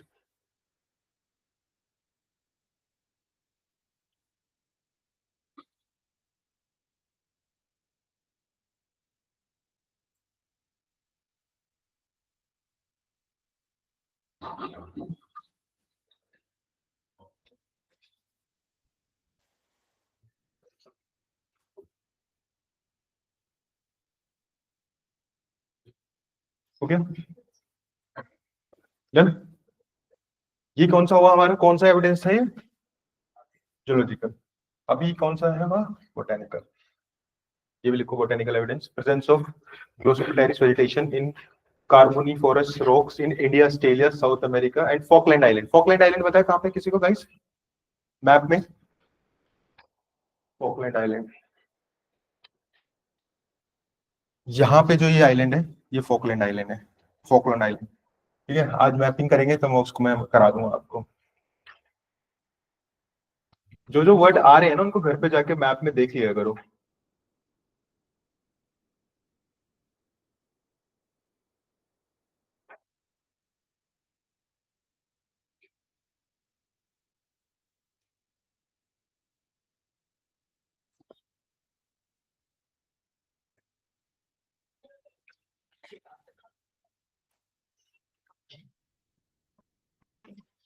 पानी पिला दो। और एक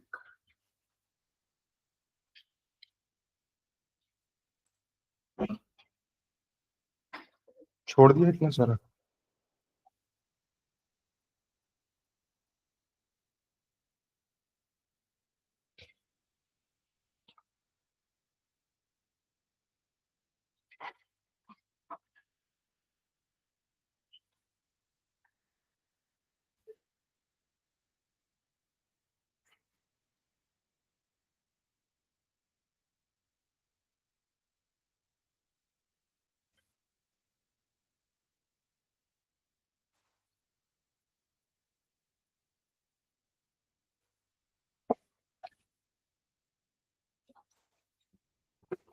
फास्ट गाइस।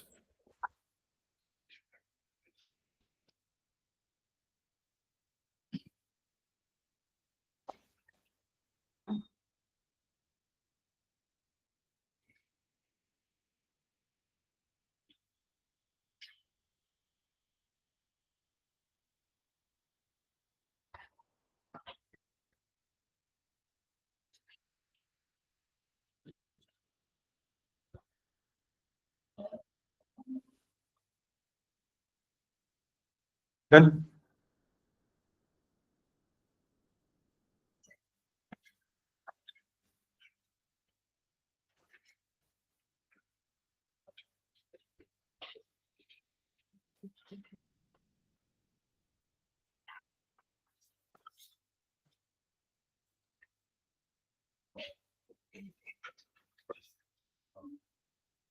Sixth,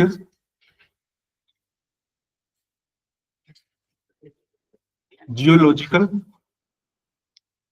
evidence.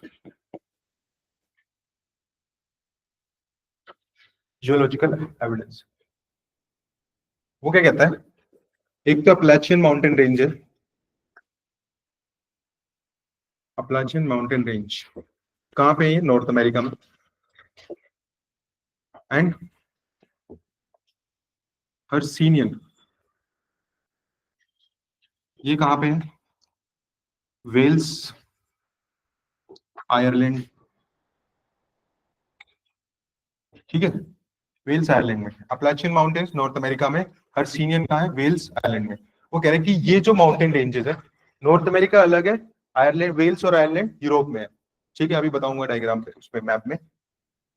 जो ये जो माउंटेन्स हैं, इनकी जो एज है वो सेम है, वो ये कह रहा है, और जो मिनरल कंपोजिशन है वो भी सेम है। ठीक है, बिल्कुल मतलब सेम मिनरल्स बिल्कुल सेम है। तो किसी ने बोला कि एज तो हो सकती है, क्या पता वो उसी टाइम पे आए हों और वो भी उसी टाइम पे बने हो। ठीक है, तो इत्तेफाक भी हो सकता है, जरूरी नहीं है कि वो एक साथ ही रहे हो। उसने फिर वहां पे फिर दोबारा से बोलता है क्या, कि ठीक है इत्तेफाक होगा मान लिया, बट मिनरल कंपोजिशन कैसे सेम हो सकती है, बिल्कुल सेम डिक्टो मिनरल कंपोजिशन है। ठीक है, कहाँ पे, हमारा ये रहा जियोलॉजिकल स्ट्रक्चर। ठीक है, वर्ल्ड का मैप दिखा देता हूँ आपको एक बार। यहाँ पे अपलाचियन माउंटेन है इस एरिया में। ठीक है, हम पढ़ेंगे वर्ल्ड के अंदर, वर्ल्ड मैप में, जब आज आपको दिखाऊंगा अभी अपलाचियन माउंटेन का है। ठीक है, और ये क्या है, आयरलैंड वेल्स वाला रीजन, आयरलैंड वेल्स ब्रिटेन है, ब्रिटेन के अंदर ही यहाँ पे आयरलैंड है और वेल्स, ठीक है। सुन में आया? तो वो कह रहे हैं कि यहाँ की माउंटेन्स जो है सेम है, हर्षिनियन माउंटेन्स और अपलेचियन माउंटेन की mineral composition and age both are same. वो कब पॉसिबल होगा, जब दोनों एक साथ होंगे। ओके गाइस, ठीक है, चलो इसका ये रहा। There is a remarkable similarity in the geological structure along the two coasts of the Atlantics. The best example is provided by the Appalachian Mountains of the North America, which comes right to the coast and continue their trend across the ocean of the old Hercynian Mountains of the southwest Ireland, Wales, and Central Europe. The opposite coast of Africa. ये छोड़ देना, इतने ही काफी, इतने से आप इसको लिख सकते हो। जियोलॉजिकल स्ट्रक्चर उतने से दे दो।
Done.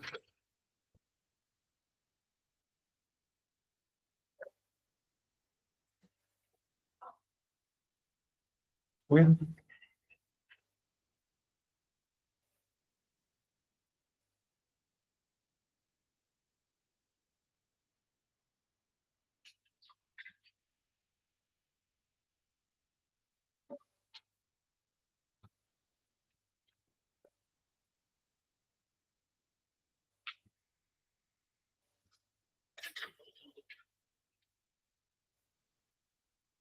हो गया ना, ठीक है।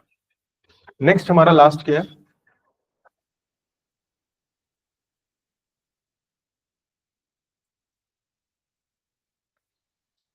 Tillite deposit.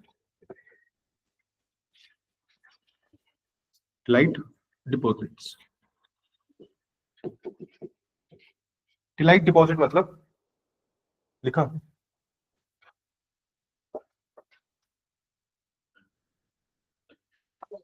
अभी बताया था मैंने आपको कि फॉर एग्जांपल एक एक माउंटेन है, ठीक है, और माउंटेन के ऊपर क्या है, ये बर्फ है, ठीक है।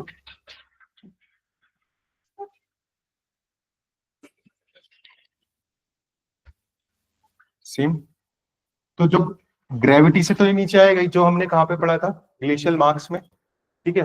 जब ग्रेविटी से नीचे आएगा तो ये अपने साथ सेडिमेंट्स भी कैरी करेगा, ठीक है। तो वो सेडिमेंट्स टिलाइट डिपॉजिट्स वाले,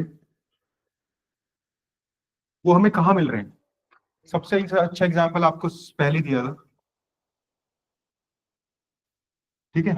और छोटा नागपुर प्लेट्यू पे तो पहले ही बताया था बर्फ हो ही नहीं सकती, तो यानी कि वो पहले उसकी लोकेशन, जो करंट लोकेशन है वो नहीं थी, वो पहले कहाँ पे था, नीचे, ठीक है। जब पेंजिया था तो वो था, उस टाइम पे वहां पे ग्लेशियल डिपॉजिट्स थे, ठीक है, टेलाइट डिपॉजिट थी, ठीक है, और वहां पे सेडिमेंट्स भी मिले उसके। उस तरीके से बहुत सारे एग्जाम्पल आपके पास हो सकते हैं, ठीक है। टेलाइट डिपॉजिट में सिर्फ हमें ये लिखना है सेडिमेंट्स कहां से आए हैं, वो ड्यू टू ग्लेशियल एक्टिविटीज, ठीक है, sediments due to glacial activities. 6 evidence मैंने आपको पढ़ाए हैं, अभी 6 के 6 आप बताओगे मेरे को थोड़ी देर में, ठीक है।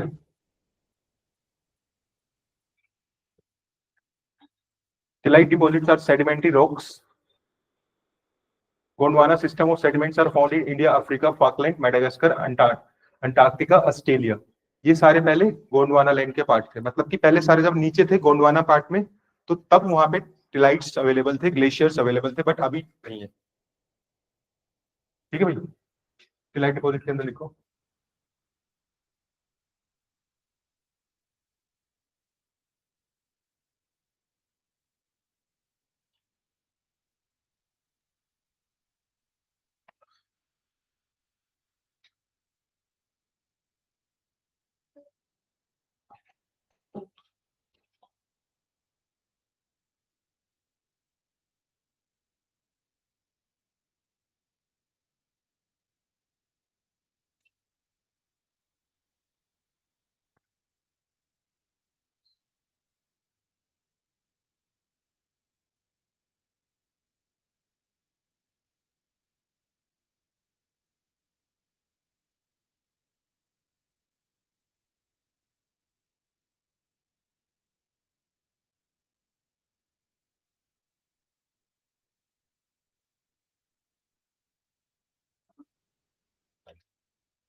हो गया?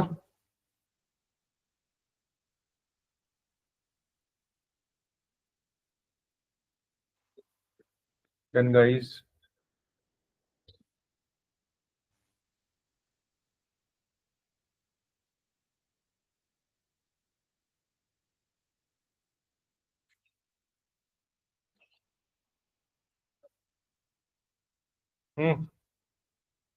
डन। तो एविडेंस में कोई इश्यू आप लोगों को? ठीक है, ग्लोसोपेटेरिस बताओ, कहाँ पढ़ा हमने? Biological evidence. ठीक है। ओके। और हमने कौन कौन से एविडेंस पढ़े? फर्स्ट जिक्सो सेट, ठीक है, नेक्स्ट बायोलॉजिकल, देन प्लेसर डिपॉजिट में कोई इश्यू? क्योंकि जैसे उस बच्ची ने पूछा ना प्लेसर डिपॉजिट, मेरे को भी वो समझ में नहीं आया था जब मैंने पहली बार पढ़ा था क्या होता प्लेसर डिपॉजिट।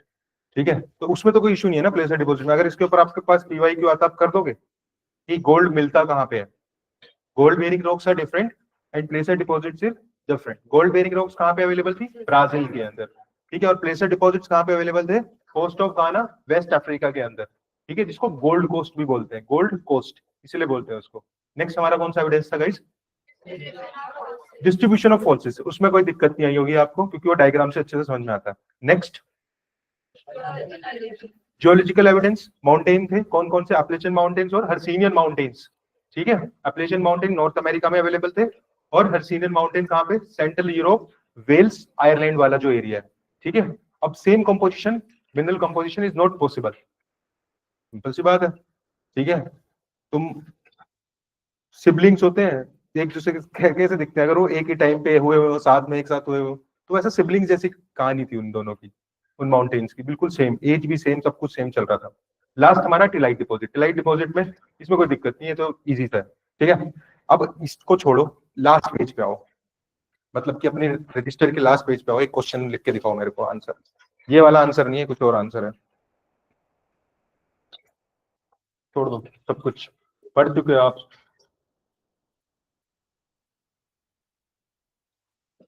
ठीक है, एक क्वेश्चन है भाई,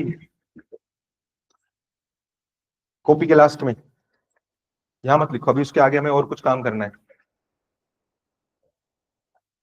ठीक है, एक क्वेश्चन है, लिखो, what is the socio economic impact of, what is the socio economic impact of the development of, what is the socio economic impact of the development of, what is the socio economic impact of the development of IT industry, IT industry in urban areas of India, in urban areas of India.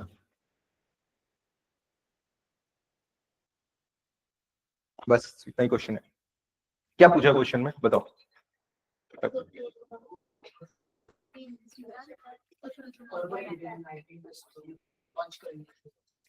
Launch हो चुकी है। ठीक है, क्या impact पड़ा urban areas में, किसका? IT industry का। ठीक है, तो क्या आंसर होगा इसका, क्या लिखोगे? सॉरी, हाँ पॉजिटिव और नेगेटिव आप दोनों दोगे। ठीक है, बताओ। ठीक है, और कंजेशन, ठीक है, और माइग्रेशन, ठीक है, और हम्म और क्या? Very good, increase in GDP, ठीक है, और चेंज इन, वेरी गुड, ठीक है, और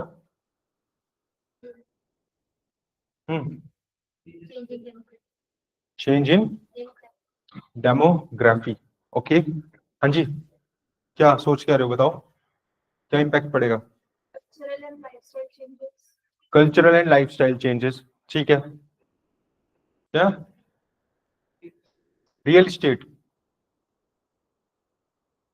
इंफ्रास्ट्रक्चर डेवलपमेंट बोलते हैं उसको, बिल्डिंग जो बन रही होंगी ज्यादा। ठीक है, वर्ड बहुत ज्यादा सोच के लिखने होंगे आपको। ठीक है, और सेटलमेंट पैटर्न अर्बनाइजेशन की वजह से, ठीक है, there may be the chances, there there may be there is a increase in the area of slum. ठीक है, अर्बन इंडस्ट्री से, आईटी इंडस्ट्री से तो स्लम नहीं बनेगा, वो तो बढ़िया काम कर रहे हैं, बट उन लोगों के लिए जो काम करते हैं वो तो आएंगे साथ में। ठीक है, नए नए काम खुलेंगे, छोटे छोटे काम खुलेंगे, छोटी दुकानें खुलेंगी, लोग आके बिहार से आके रहते हैं, यूपी से आके रहते हैं। ठीक है, कहाँ रहते हैं वो? मोस्टली छोटा काम कर रहे हैं, पान की दुकान चला रहे हैं, सिगरेट की दुकान चला रहे हैं, बड़ा पाव बेच रहे हैं ठेली पे, तो वो कहाँ रह रहे हैं? स्लम एरिया में रह रहे हैं। तो वो भी हो सकता है, बट हम क्या चाहते हैं ना, कि हम इसको पैटर्न में करें इस क्वेश्चन को। ठीक है, तो जो क्वेश्चन होगा सबसे पहले उसको हम पार्ट्स एंड सब पार्ट्स में डिवाइड करेंगे। पूछा क्या हमसे? सोशियो और इकोनॉमिक। ठीक है, जब भी हम सोसाइटी की बात करेंगे, सोशियो मतलब सोसाइटी, और सोसाइटी के अंदर कुछ इंस्टीट्यूशन है, बताओ कौन कौन से इंस्टीट्यूशन है? Family, marriage, religion, caste. ठीक है, किनशिप, फैमिली के अंदर आ जाएगा किनशिप भी। बताओ सोसाइटी के अंदर कौन कौन से इंस्टीट्यूशन होंगे? ठीक है, जब हम, मैं सोशियो की बात कर रहा हूं, अगर हम इंस्टीट्यूशन लिखेंगे, फैमिली, ठीक है, second marriage, third caste, fourth religion. इन 4 पॉइंट पे खेल के दिखा दोगे क्या हो रहा है आईटी इंडस्ट्री से इन चारों चीजों में? मैंने पैटर्न बना के दे दिया, अब इसके लिए आंसर लिखना आपके लिए आसान हो सकता है। बताओ क्या हो रहा है फैमिली के अंदर, changes due to IT industry. बेटा सोशियो इकोनॉमिक की बात कर रहा हूँ, सोशियो सोसाइटी की बात कर रहा हूँ, स्टैंडर्ड ऑफ लिविंग इकोनॉमिक के अंदर आ जाएगा। अभी मैं सिर्फ सोशियो की बात कर रहा हूँ। Society society society, institution institution, 4 institution है, फैमिली, मैरिज, कास्ट, रिलीजन। ठीक है, in this way you have to write the answer in a pattern manner. ठीक है, जब उसने सोसाइटी के बारे में पूछा, सोसाइटी का लिखोगे, और इकोनॉमी का अलग से एक, फिर एक और हेडिंग बना के तब वो लिखोगे इकोनॉमी का। ठीक है, बताओ फैमिली में क्या? Nuclearization of family. ठीक है, जॉइंट फैमिली से न्यूक्लियर फैमिली होती जा रही है जहां पे भी आईटी सेक्टर है। ठीक है, ये हो गया। और फैमिली के अंदर क्या? फर्स्ट पॉइंट इसके अंदर क्या आ जाएगा? न्यूक्लियराइजेशन। ठीक है, सेकंड बताओ। IPad based parenting. क्या होता है iPad based parenting? What is iPad based parenting? Both mother and father is working. ठीक है, जो बच्चा है वो क्या कर रहा है? Most of the time he spending with mobile phone, system, iPad, सब कुछ उसी से सीख रहा है वो। ठीक है, और क्या हो रहा है? इनकलकेशन ऑफ वैल्यूज नहीं हो पा रही है, इनकलकेशन ऑफ वैल्यूज नहीं हो पा रही है। ठीक है, पॉजिटिव नेगेटिव दोनों देते चल रहे हैं। अगर हम मैरिज की बात करेंगे, बताओ, new concept, live in relationship emerge. ठीक है, caste based, caste based intercaste marriage start हो गई है, बट कास्ट से ज्यादा किसकी तरफ हो रहा है ये, कल्मिनेटेड टूवर्ड्स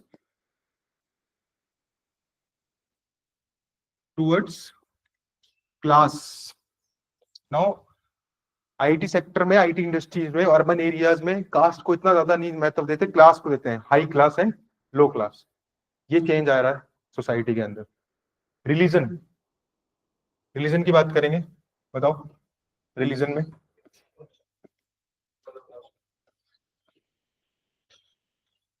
रिलीजन को देख के क्या लगता है आपके दिमाग में, क्या आ रहा है स्लोली ग्रेजुअली? पोलराइजेशन, कम्युनलिज्म की बात करो आप बेसिकली। ठीक है, चलो तुम पोलराइजेशन छोड़ो, मैं कह रहा हूँ हिंदू रिलीजन के अंदर ही बताओ क्या चेंज आ गया। एथिक्स पढ़ी है आप में से किसी ने? ठीक है, इंडिया की कोर वैल्यू क्या है और इस्लाम की कोर वैल्यू क्या है? एथिक्स पढ़ी है आपने, जिसने पढ़ी है उसमें। इंडिया की कोर वैल्यू क्या है? ब्रदरहुड, सॉरी इस्लाम की। और इंडिया में हिंदुइज्म की कोर वैल्यू क्या है? टॉलरेंस। ठीक है, बट अब क्या हो गया, वो टॉलरेंस खत्म होता हुआ दिख रहा है। Modernization of ethnic values, good. ठीक है, और बताओ रिलीजन के अंदर वो क्या रहा है, बताओ। वो जो टॉलरेंस थी ना हिंदुइज्म में, वो खत्म होती जा रही है। People are very much in stress and anxiety, जो मैं कल तुम्हें लास्ट जाते जाते बताया दिया था। और तो आईटी सेक्टर में काम कर रहा है, बच्चे सुनते नहीं है। शुरुआत फैमिली से होगी, लास्ट में जाके रिलीजन तक निकल जाएगी। ठीक है, आप किसी भी गॉड को देख लो, पहले उसको कामनेस की तरह दिखाया जाता है। राम भगवान काम, हनुमान जी काम, बट अब हर कोई उनको किस तरीके से एंगर के साथ शो कर रहा है, एंगर के साथ। समझ में आया? रिलीजन भी चेंज हो गया है। ठीक है, आप भगवान को भगवान की तरह नहीं देख रहे हो, इसको लेके चल रहे हो एंगर में, कि आप इतने एंगर में हो, इतने गुस्से में हो। आता है समझ में? ये सारे पॉइंट्स आ सकते हैं इसके अंदर। ठीक है, एक ये पैटर्न इसका हो गया। इकोनॉमिक में हम अगर हम पैटर्न करेंगे तो किस लेवल पे करेंगे? इकोनॉमी में इंडिविजुअल लेवल, ठीक है, और societal level, national level, international level. जो आपने किसी ने बोला था स्टैंडर्ड ऑफ लिविंग, वो यहाँ आ जाएगा इंडिविजुअल लेवल में, स्टैंडर्ड ऑफ लिविंग इंक्रीज होगा। ठीक है,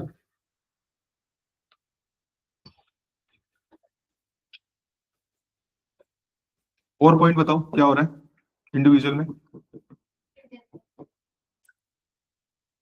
स्किल डेवलप कर रहे हैं, हाँ। मैं देखो सुनो, जो आईटी इंडस्ट्री में काम कर रहा है उसके पास स्किल है, वो इसलिए है, पहली बात तो ये। ठीक है, वो होना होता नहीं कुछ और। क्या कर तो दिया, कितना लाइफस्टाइल करेगी, standard of living. Standard of living तो अच्छी बात है ना, पर उनका जो सेडेंटरी लाइफस्टाइल होता है, हेल्थ पे जो। अरे मेरे भाई, मुझे इकोनॉमी की इशू चाहिए, पैसा से रिलेटेड बात करो। हाँ जी, मटेरियलिज्म। हाँ, मटेरियलिस्ट लोग हो चुके हैं, शो ऑफ ज्यादा करते हैं, बिना एप्पल का फोन ले लेते हैं किस्तों पे, 2 साल तक किस्त भरते रहते हैं। ठीक है, समझ में आया? ठीक है, मटेरियलिज्म और economic disparity, that means inequality in the society. तो वो यहां नहीं आएगा बेटा, वो यहां आएगा, इनकम इनइक्वालिटी। ठीक है, लिख सकते हो, इतने सारे पॉइंट्स हैं।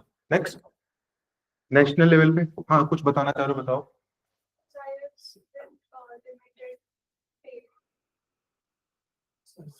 मटीरियलिज्म ही है वो, जो तुम कह रही हो।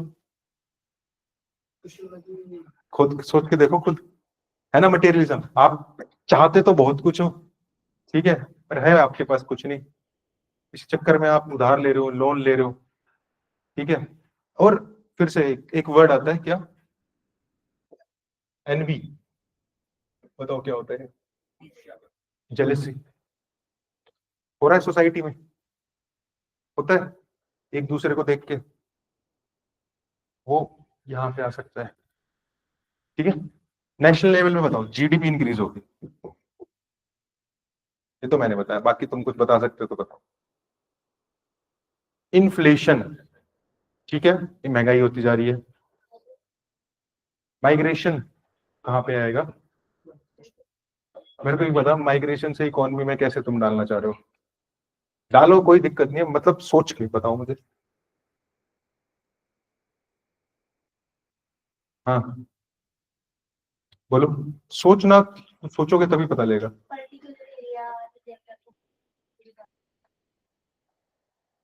ठीक है, वो एक्सप्लेन करना पड़ेगा पॉइंट बहुत ज्यादा। ठीक है, चलो इंटरनेशनल लेवल पे बताओ। हाँ बोलो, क्या एक्सपोर्ट,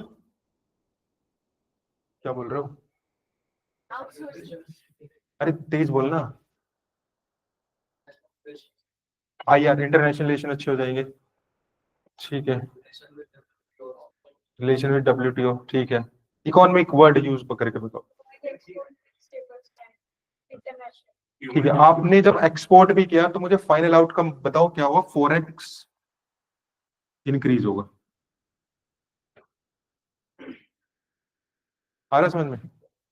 तो ये जो मैंने अभी आपको क्वेश्चन दिया, जो आपने किया है अभी, आपने क्या लिखा? अर्बनाइजेशन। आप जब ग्लोबलाइजेशन करोगे ना, वहां पे सेम ही आएगा सोशो इकोनॉमिक इम्पैक्ट में।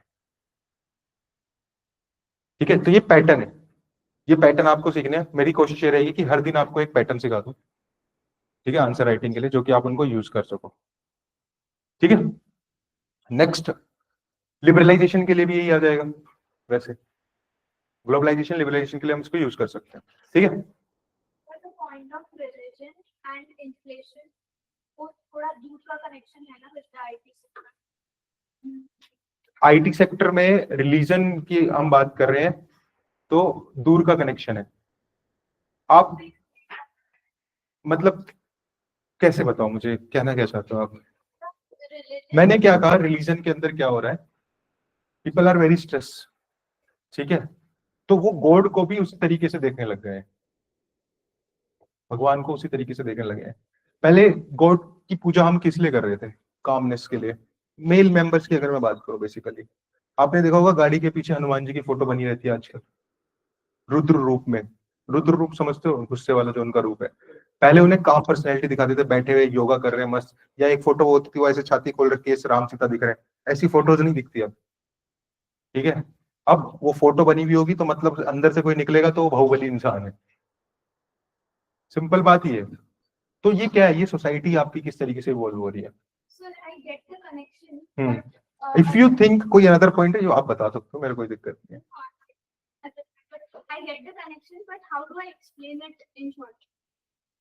रिलीजन के अंदर मतलब कि अब क्या हो रहा है सोसाइटी के अंदर, रिलीजन को initially treated as a commonness, now it is moving towards the anger in the society, and we saw the presence of intolerance. ठीक है, ये हुआ। अगर इकोनॉमिक डिस्पैरिटी आ जाएगी तो क्रिमिनल्स केसेस भी इंक्रीज हो सकते हैं सोशल। इकोनॉमिक डिस्पैरिटी आएगी तो सोसाइटी के अंदर क्रिमिनल केसेस इंक्रीज हो जाएंगे, हाँ हो जाएंगे, बढ़ा दो, कोई दिक्कत नहीं है। आपको पॉइंट लिखने हैं मैंने, आप अब ये सब चीजें आप क्यों सोच पा रहे हो? Now you have the pattern. आपके पास अगर पैटर्न नहीं होगा तो आप सोच नहीं पाओगे, तो पैटर्न में लिखोगे तो आप चीजें सोच पाओगे। जब भी हम इकोनॉमिक चीजें की बात करेंगे तो हम इन इंस्टीट्यूशन की बात करेंगे, सोसाइटी की अगर हम बात करेंगे, ठीक है, और जब इकोनॉमी की बात करेंगे तब हम इनकी बात करेंगे, लेवल्स की। ठीक है, levels, individual level, societal level, national level, international level. ठीक है, गॉट इट? इस तरीके से। अब एक क्वेश्चन आप लिखो, जो आप लिख के, यही वाला क्वेश्चन आप लिख के लाओगे, ये तो मैंने बता दिया, अब क्या बताऊं? ठीक है, या फिर इंक्रीज इन नंबर ऑफ,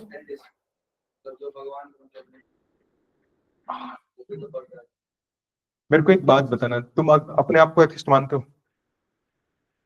भगवान को मानते हो ना तुम? ठीक है।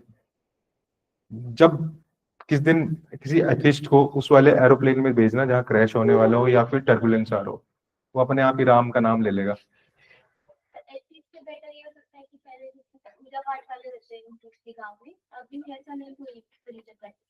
रिलीजन प्रैक्टिस मतलब कि वो कम कर रहे हैं, बट शो ऑफ ज्यादा कर रहे हैं। अभी जन्माष्टमी पे देखा कितना चल रहा था, हर कोई फोटो ही डाल रहा है। ठीक है। ये तो बेसिकली जो चीजें इनर से होनी चाहिए थी, स्पिरिचुअलिटी स्पिरिचुअलिटी जो होती है वो इनर से, कंसाइंस से आती है, और वो सब चीजें नहीं होके अब क्या हो गया, हर चीज फोटोजेनिक होती जा रही है। ठीक है। गॉड भी आपके लिए अब व्यूज ही बढ़ा रहे हैं आपके। तो एथिक्स का टर्म है। ठीक है, तो ये मैंने क्यों बताया इसको यहाँ पे, क्योंकि इसके अंदर अर्बनाइजेशन था, और अर्बनाइजेशन हमारे सिलेबस का पार्ट है। तो इस तरीके से सोसाइटी का क्वेश्चन ज्योग्राफी के क्वेश्चन के साथ रिलेट करता है। मैंने कल भी पहली चीज यही बताई थी कि ज्योग्राफी से हम सोसाइटी के बारे में जानते हैं। तो अर्बनाइजेशन क्या है, ज्योग्राफी है, और उससे सोसाइटी में इम्पैक्ट आ रहा है। समझ रहे हो रिलेशन? हाँ भाई। ग्लोबलाइजेशन, जियोपॉलिटिक्स, ज्योग्राफी, उससे सोसाइटी के ऊपर इम्पैक्ट। ओके गाइस, समझ में आया? चलो, ये आंसर आपको लिखना है। ये आपने लिखे, लेवल्स लिखे, लिख लेना, ये फैमिली मैरिज कास्ट ये सब लिख लिए, लेवल बाकी अपने आप करते रहना। चलो, नेक्स्ट हम बात करेंगे किसके बारे में? हम्म।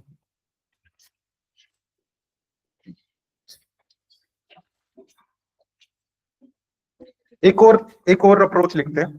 ठीक है, आंसर राइटिंग के लिए ये पैटर्न अप्रोच। पैटर्न लिखो, पैटर्न अप्रोच जो हमने किया है, पैटर्न अप्रोच जो हमने क्वेश्चन किया है, एक और अप्रोच है, लास्ट में जाओ, लास्ट में लिखो पैटर्न अप्रोच। पैटर्न, हाँ कुछ नहीं, ठीक है। चलो फिर लिखो। प्लेट्स बताया था कल भी, मैं बात कर रहा था, PLATES, प्लेट्स। ठीक है, क्या है, pattern approach, PATT, pattern.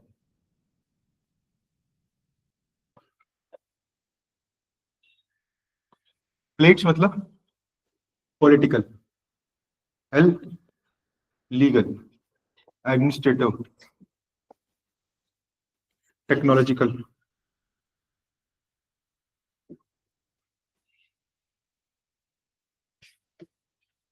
E for environmental होना चाहिए, इकोनॉमिकल, एनवायरमेंटल भी आएगा, S for social.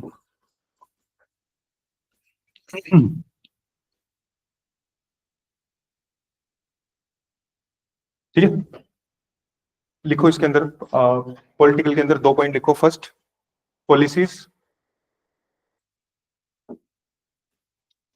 Policies. Second, political willingness, political willingness,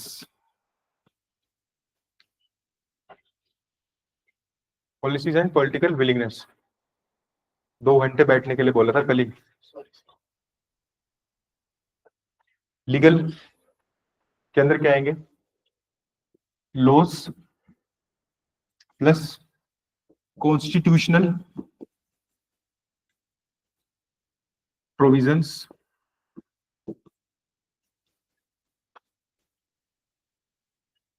loss plus constitutional provisions, और ह्यूमन राइट्स भी लिख सकते हैं इसके अंदर,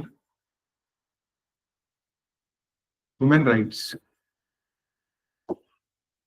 ठीक है, एडमिनिस्ट्रेटिव के अंदर क्या आएगा, डेटा, अगर कोई डेटा आपके पास अवेलेबल है तो,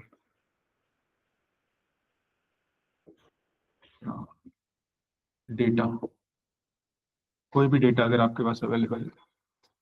ठीक है, यहाँ जगह नहीं थी इसलिए वहां लिखा है डेटा। नेक्स्ट लिखो इम्प्लीमेंटेशन, किस तरीके से इम्प्लीमेंट करने वाले,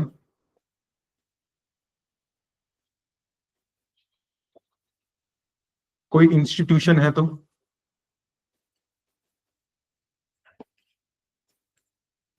कोई भी इंस्टीट्यूशन, या फिर inter ministerial coordination. Inter ministerial coordination.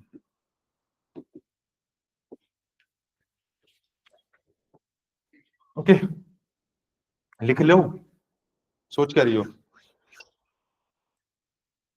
Technology के अंदर एक्सेस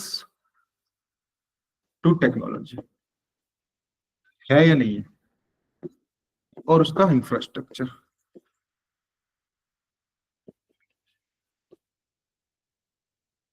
ठीक है, एक्सेस टू टेक्नोलॉजी और इंफ्रास्ट्रक्चर।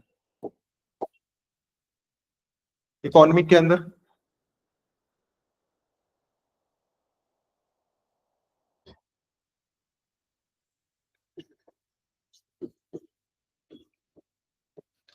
गेनफुल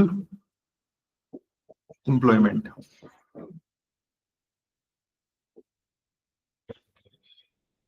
गेनफुल एम्प्लॉयमेंट, आपके पास एम्प्लॉयमेंट अवेलेबल है।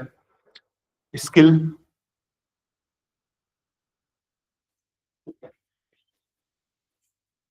फाइनेंशियल इंक्लूजन,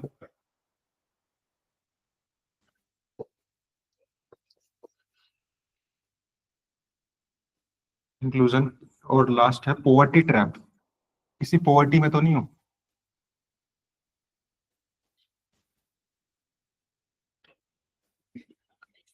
सोशल लिखा, हेल्थ एजुकेशन,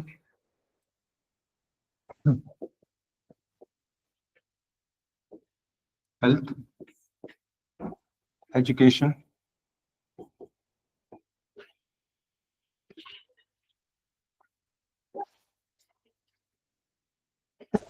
लिख लिया। हेल्थ एजुकेशन, लास्ट में लिखो social inclusion.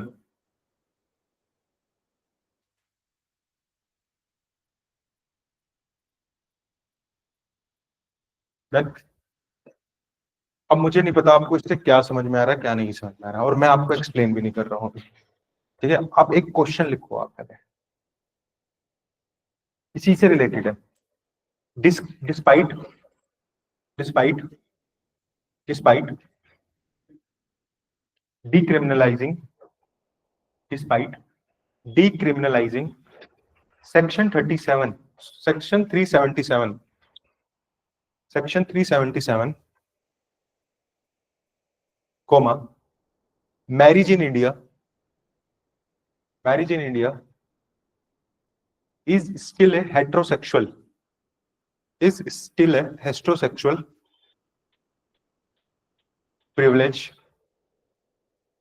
privileges full stop, highlight some of the major issues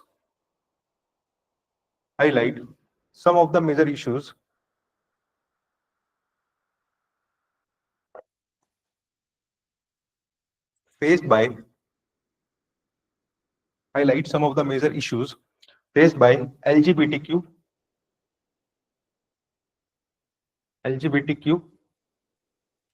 community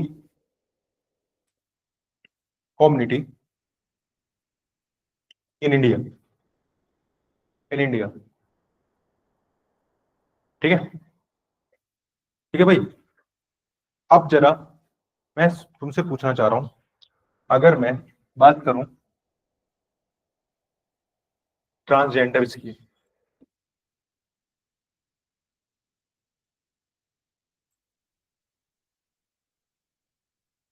transgender के लिए क्या कोई गवर्नमेंट पॉलिसीज है? क्या कोई पॉलिटिकल विलिंगनेस शो होती है आपको? क्वेश्चन, क्या कोई लॉज या कॉन्स्टिट्यूशन प्रोविजन अवेलेबल है? ह्यूमन राइट, जैसे नेशनल कमीशन, ठीक है, फॉर वुमेन डेवलपमेंट, ऐसी चीज है क्या? ऐसा कुछ ट्रांसजेंडर के लिए है, कोई कमीशन वगैरह बना रखा हो? ठीक है, एडमिनिस्ट्रेशन में कोई डेटा है उनका, कितने नंबर ऑफ ट्रांसजेंडर है? कोई इंप्लीमेंटेशन, कोई पॉलिसी, कोई एडमिनिस्ट्रेशन पॉलिसी हो? कोई इंस्टीट्यूशन जैसे वो बताया मैंने, इंटर मिनिस्ट्रियल कोऑर्डिनेशन, मतलब एक मिनिस्ट्री हेल्थ वाली है, एक मिनिस्ट्री एजुकेशन वाली है, वो आपस में कोऑर्डिनेशन है उनके बीच में रिगार्डिंग द ट्रांसजेंडर, ये हो गया इंटर मिनिस्ट्रियल कोऑर्डिनेशन। ये पैटर्न है जो मैं आपको बताना चाह रहा हूँ, यहाँ पे मैंने ट्रांसजेंडर को रखा है, ठीक है। क्या उनके लिए एम्प्लॉयमेंट अवेलेबल है? क्या उनको आप स्किल सिखा रहे हो? क्या वो फाइनेंशियली इंक्लूड कर रहे हैं? क्या वो पॉवर्टी ट्रैप में है? नेक्स्ट, सोशल में क्या उनको हेल्थ मिल रही है? क्या उनको एजुकेशन मिल रही है? बताओ। ये एक पर्सन को, ये कौन है? Vulnerable section. और हमारे यहाँ वल्नरेबल सेक्शन कौन कौन है? वुमेन और चिल्ड्रन और, अरे चलो SC ST और डिसेबल, ठीक है। और कोई बचा है? Very good. सीनियर सिटीजन बोल सकते हो, सीनियर सीनियर सिटीजन,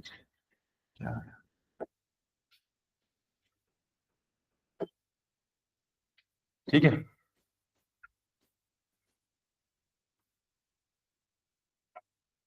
ये सब है, इन सब के लिए क्वेश्चन आएगा, इनमें से किसी के लिए भी सोशल जस्टिस के अंदर पढ़ेंगे, और ये अप्रोच फॉलो होगी हर किसी के लिए,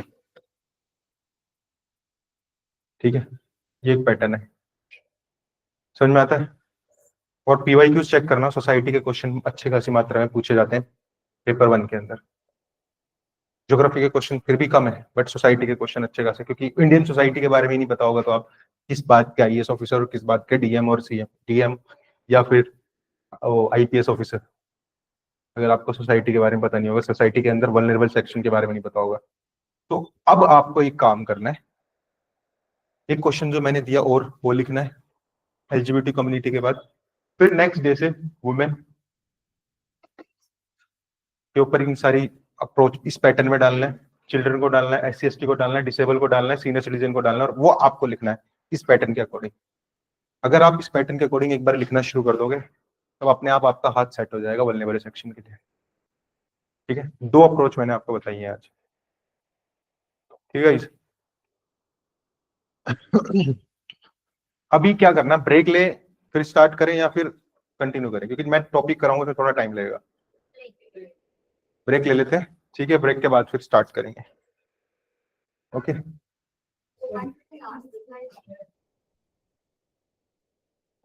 ये वाली, जिस वन, लिखो लिखो।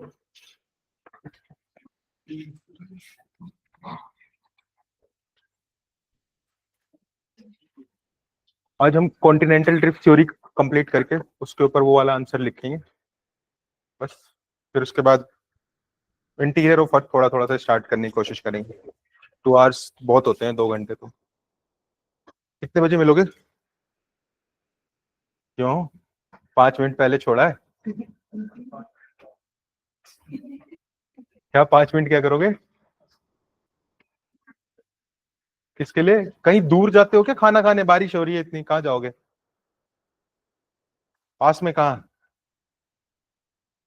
भाई मुझे बता दो, भूख लग रही है मेरे को भी। है, तुम्हें ला के देता? चलो ठीक है।